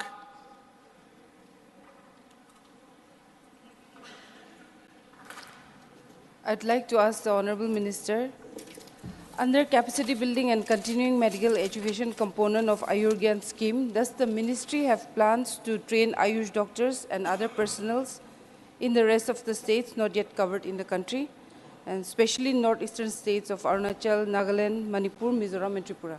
Thank you. Honorable Minister.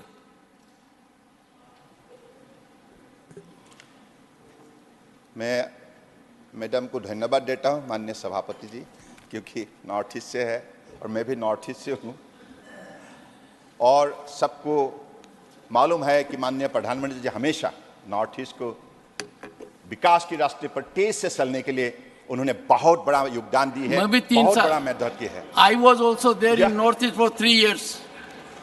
Thank you, sir.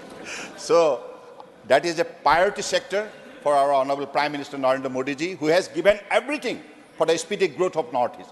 That's why I, being a North-Sterner, I am especially grateful to Honorable Prime Minister Narendra Modi ji.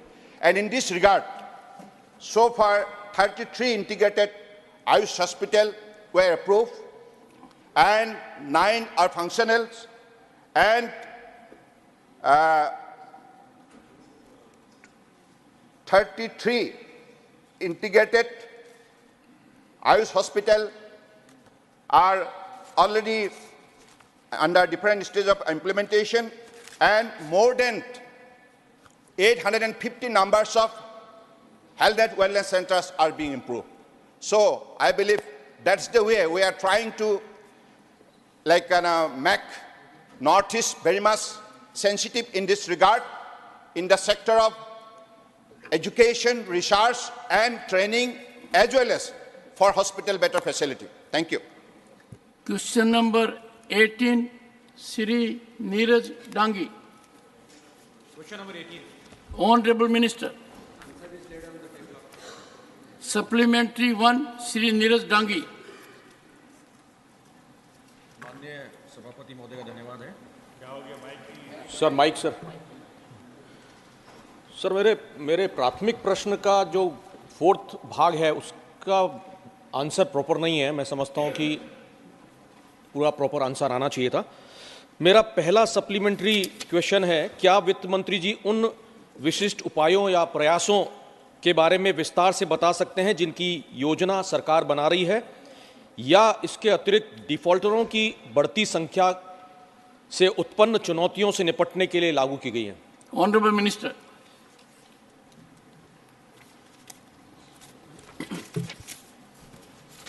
माननीय सभापति महोदय और माननीय सदस्यगण,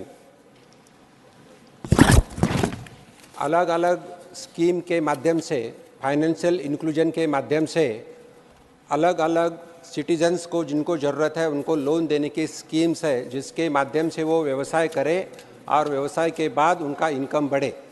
जिसमें मैं बताना चाहता हूँ, मुद्रा लोन स्कीम है। मुद्रा लोन के माध्यम से अलग अलग स्कीम्स है, और इसके माध्यम से मैं आपको बताना चाहता हूँ जिनके इनकम के लिए है, और जो इनकम बढ़ाने के लिए जो आप दिया है, जैसा आरबीआई गवर्नर के आरबीआई के इंस्ट्रक्शंस है, जिसके एनपीए जो है, जो विलफुल डिफॉल्टर्स है, उनको भी कुछ लोन देना नहीं चाहिए। उसके बाद there is some units which are debarred for giving the loans for the wilful defaulters, उनको भी लोन देना नहीं चाहिए। इसके बाद इन सरकार के माध्यम से 2018 में इंसॉल्वेंसी एंड बैंक्रप्सी कोड लाया था। वो कोड के माध्यम से अगर अकाउंट एनपीए हो गया तो उनके ऊपर जो कॉर्पोरेट ऑफिस के केस हो सकती है। सम फ्यूगिटिव इकोनॉमिक ऑफेंडर्स 2018 में एक्ट लाया है, जो जिनके माध्यम से बड़े अकाउंट एनपीए हुए और जो इंडिया में रहते नहीं, उनके ऊपर भी केसेस हो रही है और उनका ये हो रहा है। इसके बाद लुकआउट सर्कुलर भी दिया जाता है बैंक के माध्यम से, जिन्होंने लोन का बराबर रिटर्न नहीं किया है। इसके साथ मैं बताना चाहता हूं कि यहाँ जो लोन्स रिटर्न नहीं करते उनके फाइनेंस इंस्टीट्यूशंस को एक क्रिसिलियस माध्यम से सर्कुलर जाता है, जिन्होंने ज़्यादा लोन लिया है उनका सभी को इन्फॉर्मेशन दिया जाता है। तो एक तो जो एनपीए अकाउंट कम होना चाहिए, बैंकों की वसूली अच्छी तरह से होना चाहिए, उसके साथ कुछ इनकम और कुछ इनकम जनरेटिंग स्कीम्स भी है जो मैं बताना चाहता हूँ। Second supplementary Shri Neeraj Dangi. Sir, मेरा दूसरा सप्लीमेंट्री ऋण लेने वाले गारंटर्स को लेकर के है, जो गारंटी देते हैं। वित्त मंत्री जी से मैं पूछना चाहूँगा, मंत्री जी बताने की कृपा करेंगे कि ऋण न चुकाने के मामलों में गारंटरों के खिलाफ की गई कार्रवाई की प्रभावशीलता बढ़ाने के लिए कोई विधायी या न्यायात्मक परिवर्तन विचाराधीन है? यदि हाँ है तो उसकी डिटेल्स, उसका ब्यौरा क्या है? Honourable minister. माननीय सभापति महोदय और माननीय सभागृह, मैं आपसे वो बताना चाहता हूँ, आपके माध्यम से सभागृह को बताना चाहता हूँ कि जो बारोअर है उतना ही इम्पोर्टेंट गारंटर है। अगर गारंटर के उन्होंने साइन किया होगा, बैंक के पेपर साइन किया होगा, तो उनकी रिस्पॉन्सिबिलिटी है कि वो इक्वल लायबिलिटी देने का और उनके ऊपर कार्रवाई हो जाती है। जैसे माध्यम से जो अलग अलग कार्रवाई जो की जाती है, बैंक के माध्यम से उनके ऊपर सिविल सूट या डीआरटी कोर्ट में केस हो जाती है। उसके बाद सरफेसी एक्ट 2002 के माध्यम से उनके ऊपर कार्रवाई हो जाती है। मैं जैसे आपको पहले ही बताया कि insolvency and bankruptcy code IBC 16 के माध्यम से भी कार्रवाई हो जाती है, और ये इन सभी चीज़ों से उनके ऊपर गारंटर के अलग ना सोचते हुए उनके माध्यम से कार्रवाई हो जाती है। और बैंक, ऐसा एक सुप्रीम कोर्ट का भी डिसीजन आया है लास्ट मंथ, अगर गारंटर ने पैसे साइन किया है तो he is also equally responsible. तो गारंटर को कोई सुविधा नहीं मिल सकती, guarantor is also equally liable as a customer. Third supplementary Shri Binoy Viswam. You, sir. Sir, there is a magic word by the government, which is called haircuts. And the government claimed that with that magic, the willful defaulters are handled, and the NPAs are settled, and the government has made wonders. Your supplementary. Can the government be kind enough to tell the House the amount of haircuts made by the banks and the government for the willful defaulters who are the corporate houses? Thank you, sir. Honorable Minister.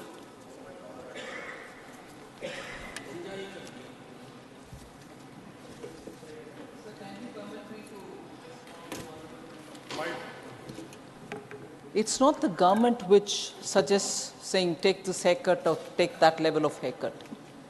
There is an established mechanism through which the Committee of Creditors decides on the basis of the proposals which are before them to see what is the best solution which can be offered.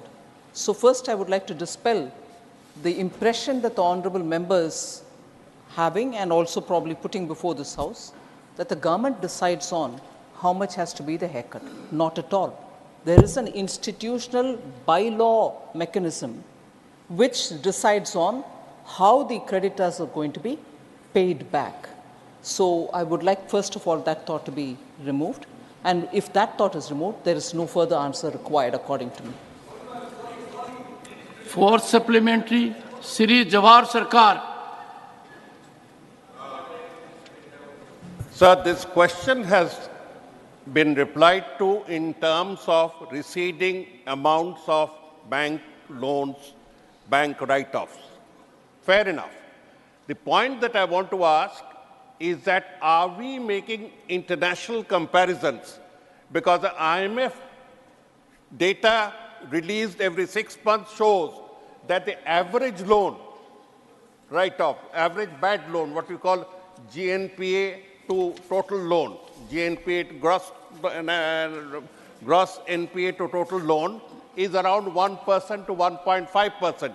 India went up to 11%, a humongous 11%. Forget the history. Your supplementary. My supplementary is government making comparisons with international norms to understand how good or how bad we are? Honorable Minister. प्रिय सभापति महोदय, मैं आपके माध्यम से माननीय सदस्य को बताना चाहता हूं, उन्होंने 3 से 4 क्वेश्चंस हमें राइटिंग में भी पूछा था और मैं बताना चाहता हूं, return of loan, write off loan, या it doesn't mean we are giving the waiving of the loan. There is a lot of difference. अगर बैंक ने राइट ऑफ लोन किया तो उसी का बैंक प्रोविजन करती है और जो कार्रवाई होना चाहिए, जैसे मैं पहले बताया, वो कार्रवाई पूरी तरह से जो अकाउंट जिनका एनपीए है, जिनके ऊपर कार्रवाई हो जाती है, जिसमें डीआरटी कोड से हो, इंसॉल्वेंसी आईबीसी कोड हो, या सभी कार्रवाई हो जाती है. अभी जो क्वेश्चन पूछा है कि जिसमें जो एनपीए के बारे में भी उन्होंने सवाल पूछा था 11.4, अगर मैं बताना चाहता हूं तो 11.4 जो हुआ था एनपीए, दैट वाज इन 2018. 2014 में माननीय प्रधानमंत्री जी के नेतृत्व में सरकार आ गई और ये सरकार आने के बाद 4 साल बैंकों को प्रोविजन करना पड़ा. इसीलिए, और उसके बाद ऐसा कोई भी फोन बैंकिंग नहीं था, कुछ इंटरफेरेंस नहीं था बैंक में, इसीलिए 4 साल एनपीए बढ़ता गया. लेकिन अगर हम देखें तो एनपीए इतना कम हो गया है कि अराउंड 2% के आसपास है. एक मैं फिगर देना चाहता हूं, जिसमें अकाउंट अगर हम देखें एनपीए तो 2.06 करोड़ से 5.72 लाख इतना एनपीए कम हो गया है. तो मैं इतना ही बताना चाहता हूं कि राइटअप और वेवअप में फ़र्क है. नंबर 2, जो कुछ एनपीए हुआ था वो पहले इसमें हुआ था, और एनपीए का परसेंटेज भी हमारे पास मैं बताना चाहता हूं. 2022-23 में शेड्यूल कमर्शियल बैंक का एनपीए 3.87% है, पब्लिक सेक्टर बैंक का 4.97% है और प्राइवेट सेक्टर बैंक का 2.29% है. ये ग्रॉस एनपीए है. अगर हम आफ्टर राइट ऑफ करने के बाद अगर ये नेट एनपीए अगर देखें तो 0.95, 1.24 और 0.055 इतना नेट एनपीए है. तो जो 2018 में जो माननीय सदस्य ने फिगर दिए, 2018 की फिगर है.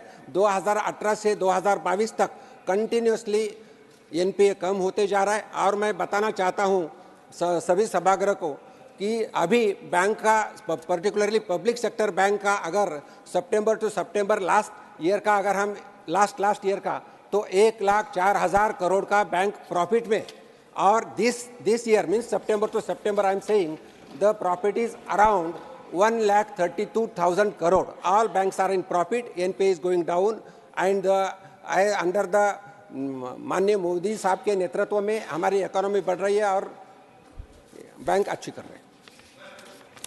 Fifth supplementary, Shri Jairam Ramesh. Sir.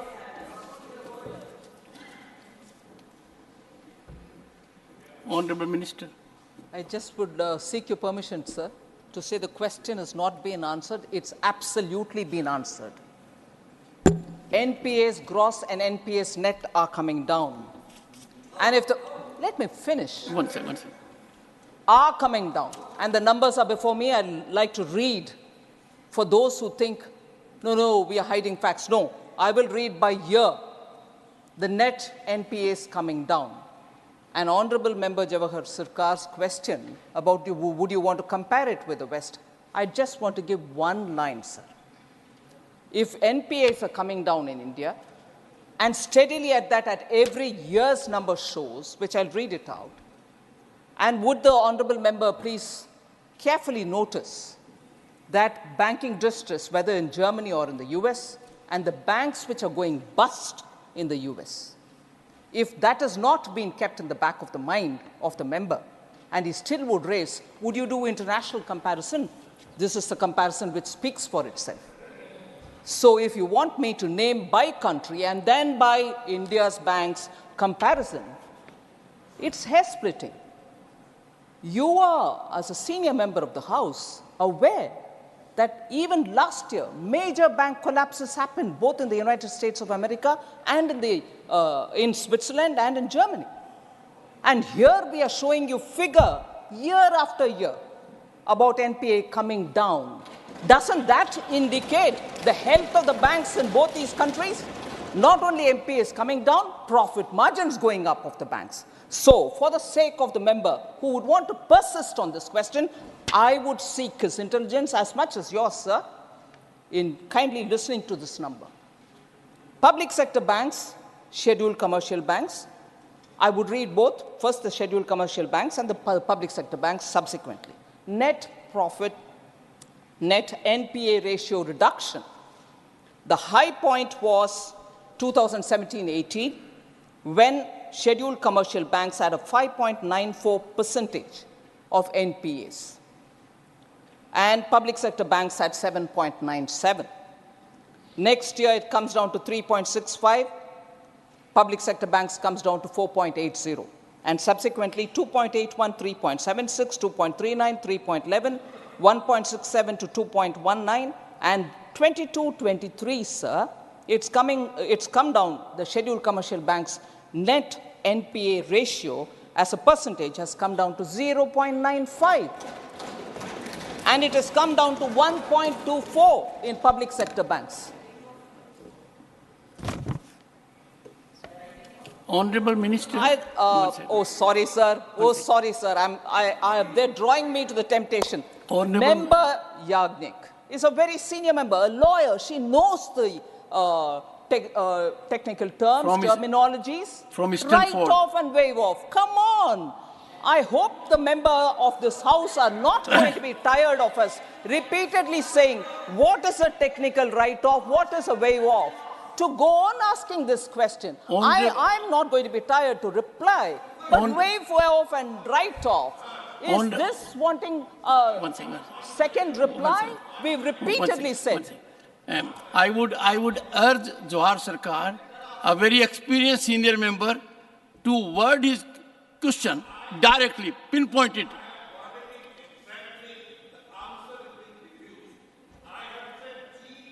NPA, gross NPA to total load is a percentage that is internationally accepted. Year-by-year comparisons are given out, and it is 1 to 1.2% on an international average. India has not come anywhere across it in the last 8 years. Would the minister, who has read so much, who has been kind enough to intervene, give us a year-by-year comparison of the IMF standard or the IMF accepted international standard of gross NPA to total load? Okay, Mr. Sarkar, India's. Please, sir. I would, please. Honorable Minister, Honorable Minister, may pardon my ignorance. Your minister used an expression, phone banking. What does that mean? Which one, sir? Phone banking. Phone banking. Thank you, sir. That would take me back. If you go in a little term, it's okay. Sir, thank you for giving me this opportunity. Phone banking was that time when in Indian banking, people would call the banks and say, so-and-so would come to seek a loan from your bank, please grant it. Meaning, don't have to look at his eligibility or his credit ratio. You must have to give him. So, actually, sir, today when this debate is being really hot enough to talk about gross NPA, IMF standard, measuring NPA versus the gross profit of the total loans issued, and so on. The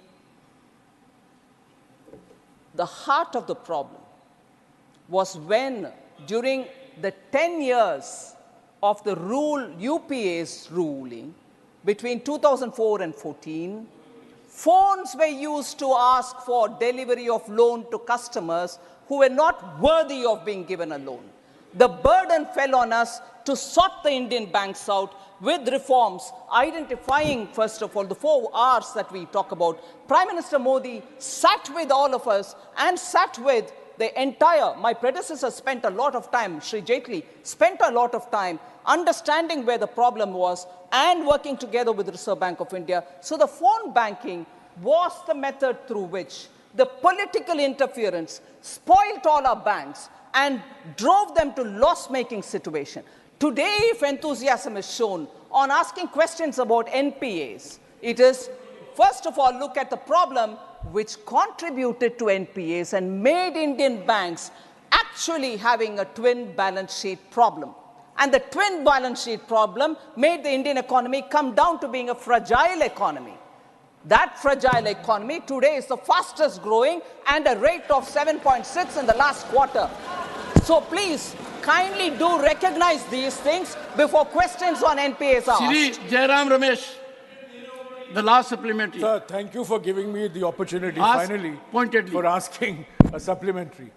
Sir, yesterday, the Honorable Finance Minister answered a question in the Lok Sabha and said that there are 2,623 willful defaulters who owe the banks 1.96 lakh crores. Now, I would like to ask the Honorable Finance Minister, what extra and special steps are being taken to deal with willful defaulters? Because a willful defaulter, by definition, is a deliberate defaulter. He is full of will to default in the first place. So I would like to ask the Honorable Finance Minister, without getting into the history, 2,623 individuals own the bank's 1.96 lakh crores. Would she consider naming and shaming them Honorable so that Minister. there is pressure on these Honorable defaulters? Minister. Sir, action is being taken on willful defaulters. My answer in the Lok Sabha is actually indicative of banks taking steps towards getting the money back from these people. Action, again, I'll just highlight the cases because that will specifically answer a question raised by the Honorable Member. As of 31/3/2023, the legal suites for recovery were filed against 13,978 accounts. Action under SURFACE have been initiated in 11,483 cases. FIRs have been filed in 5,674 cases. Aggregate amount of 33,801 crores have been recovered till 31/3/2023. The amount recovered is 33,000. Sir, therefore, the actions, and also there was a time, I think I've answered a parliament question about cases taken up by the ED. Now, why do I bring that here specifically? The money is recovered and the money is returned to the banks themselves, subject to correction, because I'm just saying it out of my memory. More than about 13,000 crores have been given to the banks from these defaulters on whom PMLA cases have resulted in action through the Enforcement Directorate. So monies are being recovered through CBI cases, monies are being recovered through SURFACE. So specific action through the various legal provisions are being taken, and as a result, monies are going back to the banks. Now, as on 1st December 2023, just a couple of days ago, assets amounting to 15,186.64 crores have been confiscated by the ED. I want this specifically on the record. 15,186.64 crores have been confiscated by the ED, out of which amounting to 15,183.77 crores have been restituted to the public sector banks. That amount where I said subject to correction 13,000, I stand corrected. The amount is more than 13,000. It is 15,183.77 crores which have been restituted to the banks. So the bank, the phone banking, NPA, what goes to the bank? This is the kind of constant action being taken by the CBI, ED, and the income tax and others, that money, both from the willful defaulters and from others who owe the Consolidated Fund of India, the money which has to go back through the banks or otherwise directly, are being put back. So this 15,183.77 crores is under the PMLA. Furthermore, sir, PMC Bank has recovered, I'm sure many from Maharashtra will be interested in knowing about this. PMC Bank has recovered 104.02 crores with active cooperation and support of ED. Assets amounting 692.89 crores have been confiscated under the provision of the FEOA 2018. So monies are constantly being recovered, not small amounts, huge amounts, which are going back to the public sector banks. Thank you, sir. Question number 19, Sri Mukul Balkrishan Vasnik. Honorable Minister. The House. Sir, supplementary.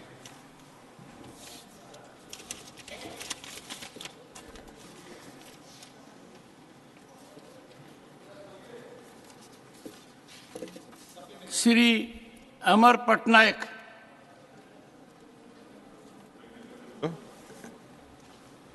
So it's really laudable that we are on track as far as achieving the non-renewable component in the energy consumption basket. So, but I have a worry, sir. There is a report which says that Orissa has a potential of 1.5 lakh megawatt of solar energy, much greater than the assessment made by government. In the reports, so in the answers which you have been furnished by the department, this is projected at 465.23 megawatts. So if this potential is harnessed for every state, do we think that we can actually have much larger component of non-renewable sector in our energy consumption basket, in which case net zero actually becomes net positive for us.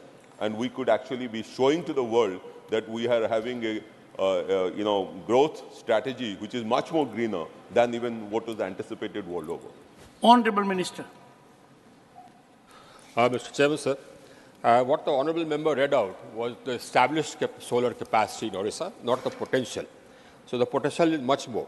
What is happening, Honourable Chairman, sir, is that we set up capacity through open bids. And naturally capacity is set up where, with preference to areas where the solar insolation is the highest or the wind speeds are the highest. So therefore, the solar insolation is not the highest in Odisha. The solar insolation is higher, much higher in Rajasthan or Andhra Pradesh, etc. So the preference by developers is given to these areas. And the whole country is connected by one grid. Therefore, it makes sense to harness solar potential in those areas first, where the insolation is higher so that the cost of power is less. And Mr. Chairman, sir, as the honourable member himself noted, actually we are not only doing satisfactorily, we are doing very well. In fact, what we did was that we had pledged that by 2030 we will have 40% of our capacity coming from non-fossil fuel sources. We achieved that in 2021, that's 9 years in advance. And today, our established capacity is about 186,000 megawatts, which is about 43% of our total established capacity. The target which we have said we'll achieve by 2030, that's 50% of our established capacity, we'll achieve before that. Because right now, apart from 186 gigawatts which has been installed, I have another 114 gigawatts which is under installation. Now, if you add all these, it comes to 300 gigawatts, 300,000 megawatts. And by 2030, my total established capacity would be in the region of about 780 gigawatts. So 50% of that is in the region of about, let's say, 373 gigawatts. So I just have to add about 80 gigawatts more. We'll achieve this target well in advance. Dr. C.M. Ramesh.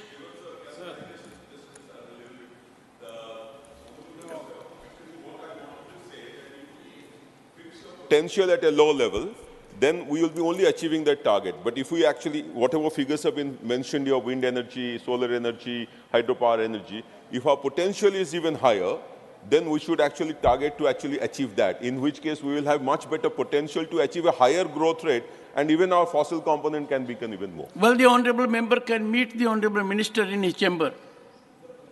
Dr. C.M. Ramesh. As per the Minister said rightly now, to achieve the goals, every year we had to do 30 gigawatts, solar I am telling about the solar. But doing the 30 gigawatts solar, now our manufacturing solar panels in India is not matching, not even 10 gigawatts. Some of the, whatever we are manufacturing, now in the USA there is a lot of demand. Now majority of the manufacturers, they are sending to the USA, and we are not importing because of BCD 30-40% tax. Now, how to achieve this, Minister has to explain now. Honorable Minister. One, of course, is my friend Mr. Patnaik. Our ambition is not limited to achieving 50% of our capacity. In fact, our ambition is much higher. As the Prime Minister announced, by 2030, we'll have 500,000 megawatts of established capacity coming from non-fossil fuel sources. So actually, our ambition is much higher. Now, I already have 300 gigawatts, 300,000 megawatts established. I have to establish about 200 gigawatts to get to 500 gigawatts. So we've laid down a trajectory of bidding out 50,000 megawatts every year. So that will actually take us to another about, we have 6 years left to 2030. Thank you, if I add 50 gigawatts every year, that will take me to 600 gigawatts. So I'll be ahead of that target as well. Now the problem is about the problem which my friend Ramesh mentioned. The House was about will meet. Availability of solar cells and modules. The Honorable Member may interact with the Honorable Minister. Right. The House will meet again at 2 p.m. today.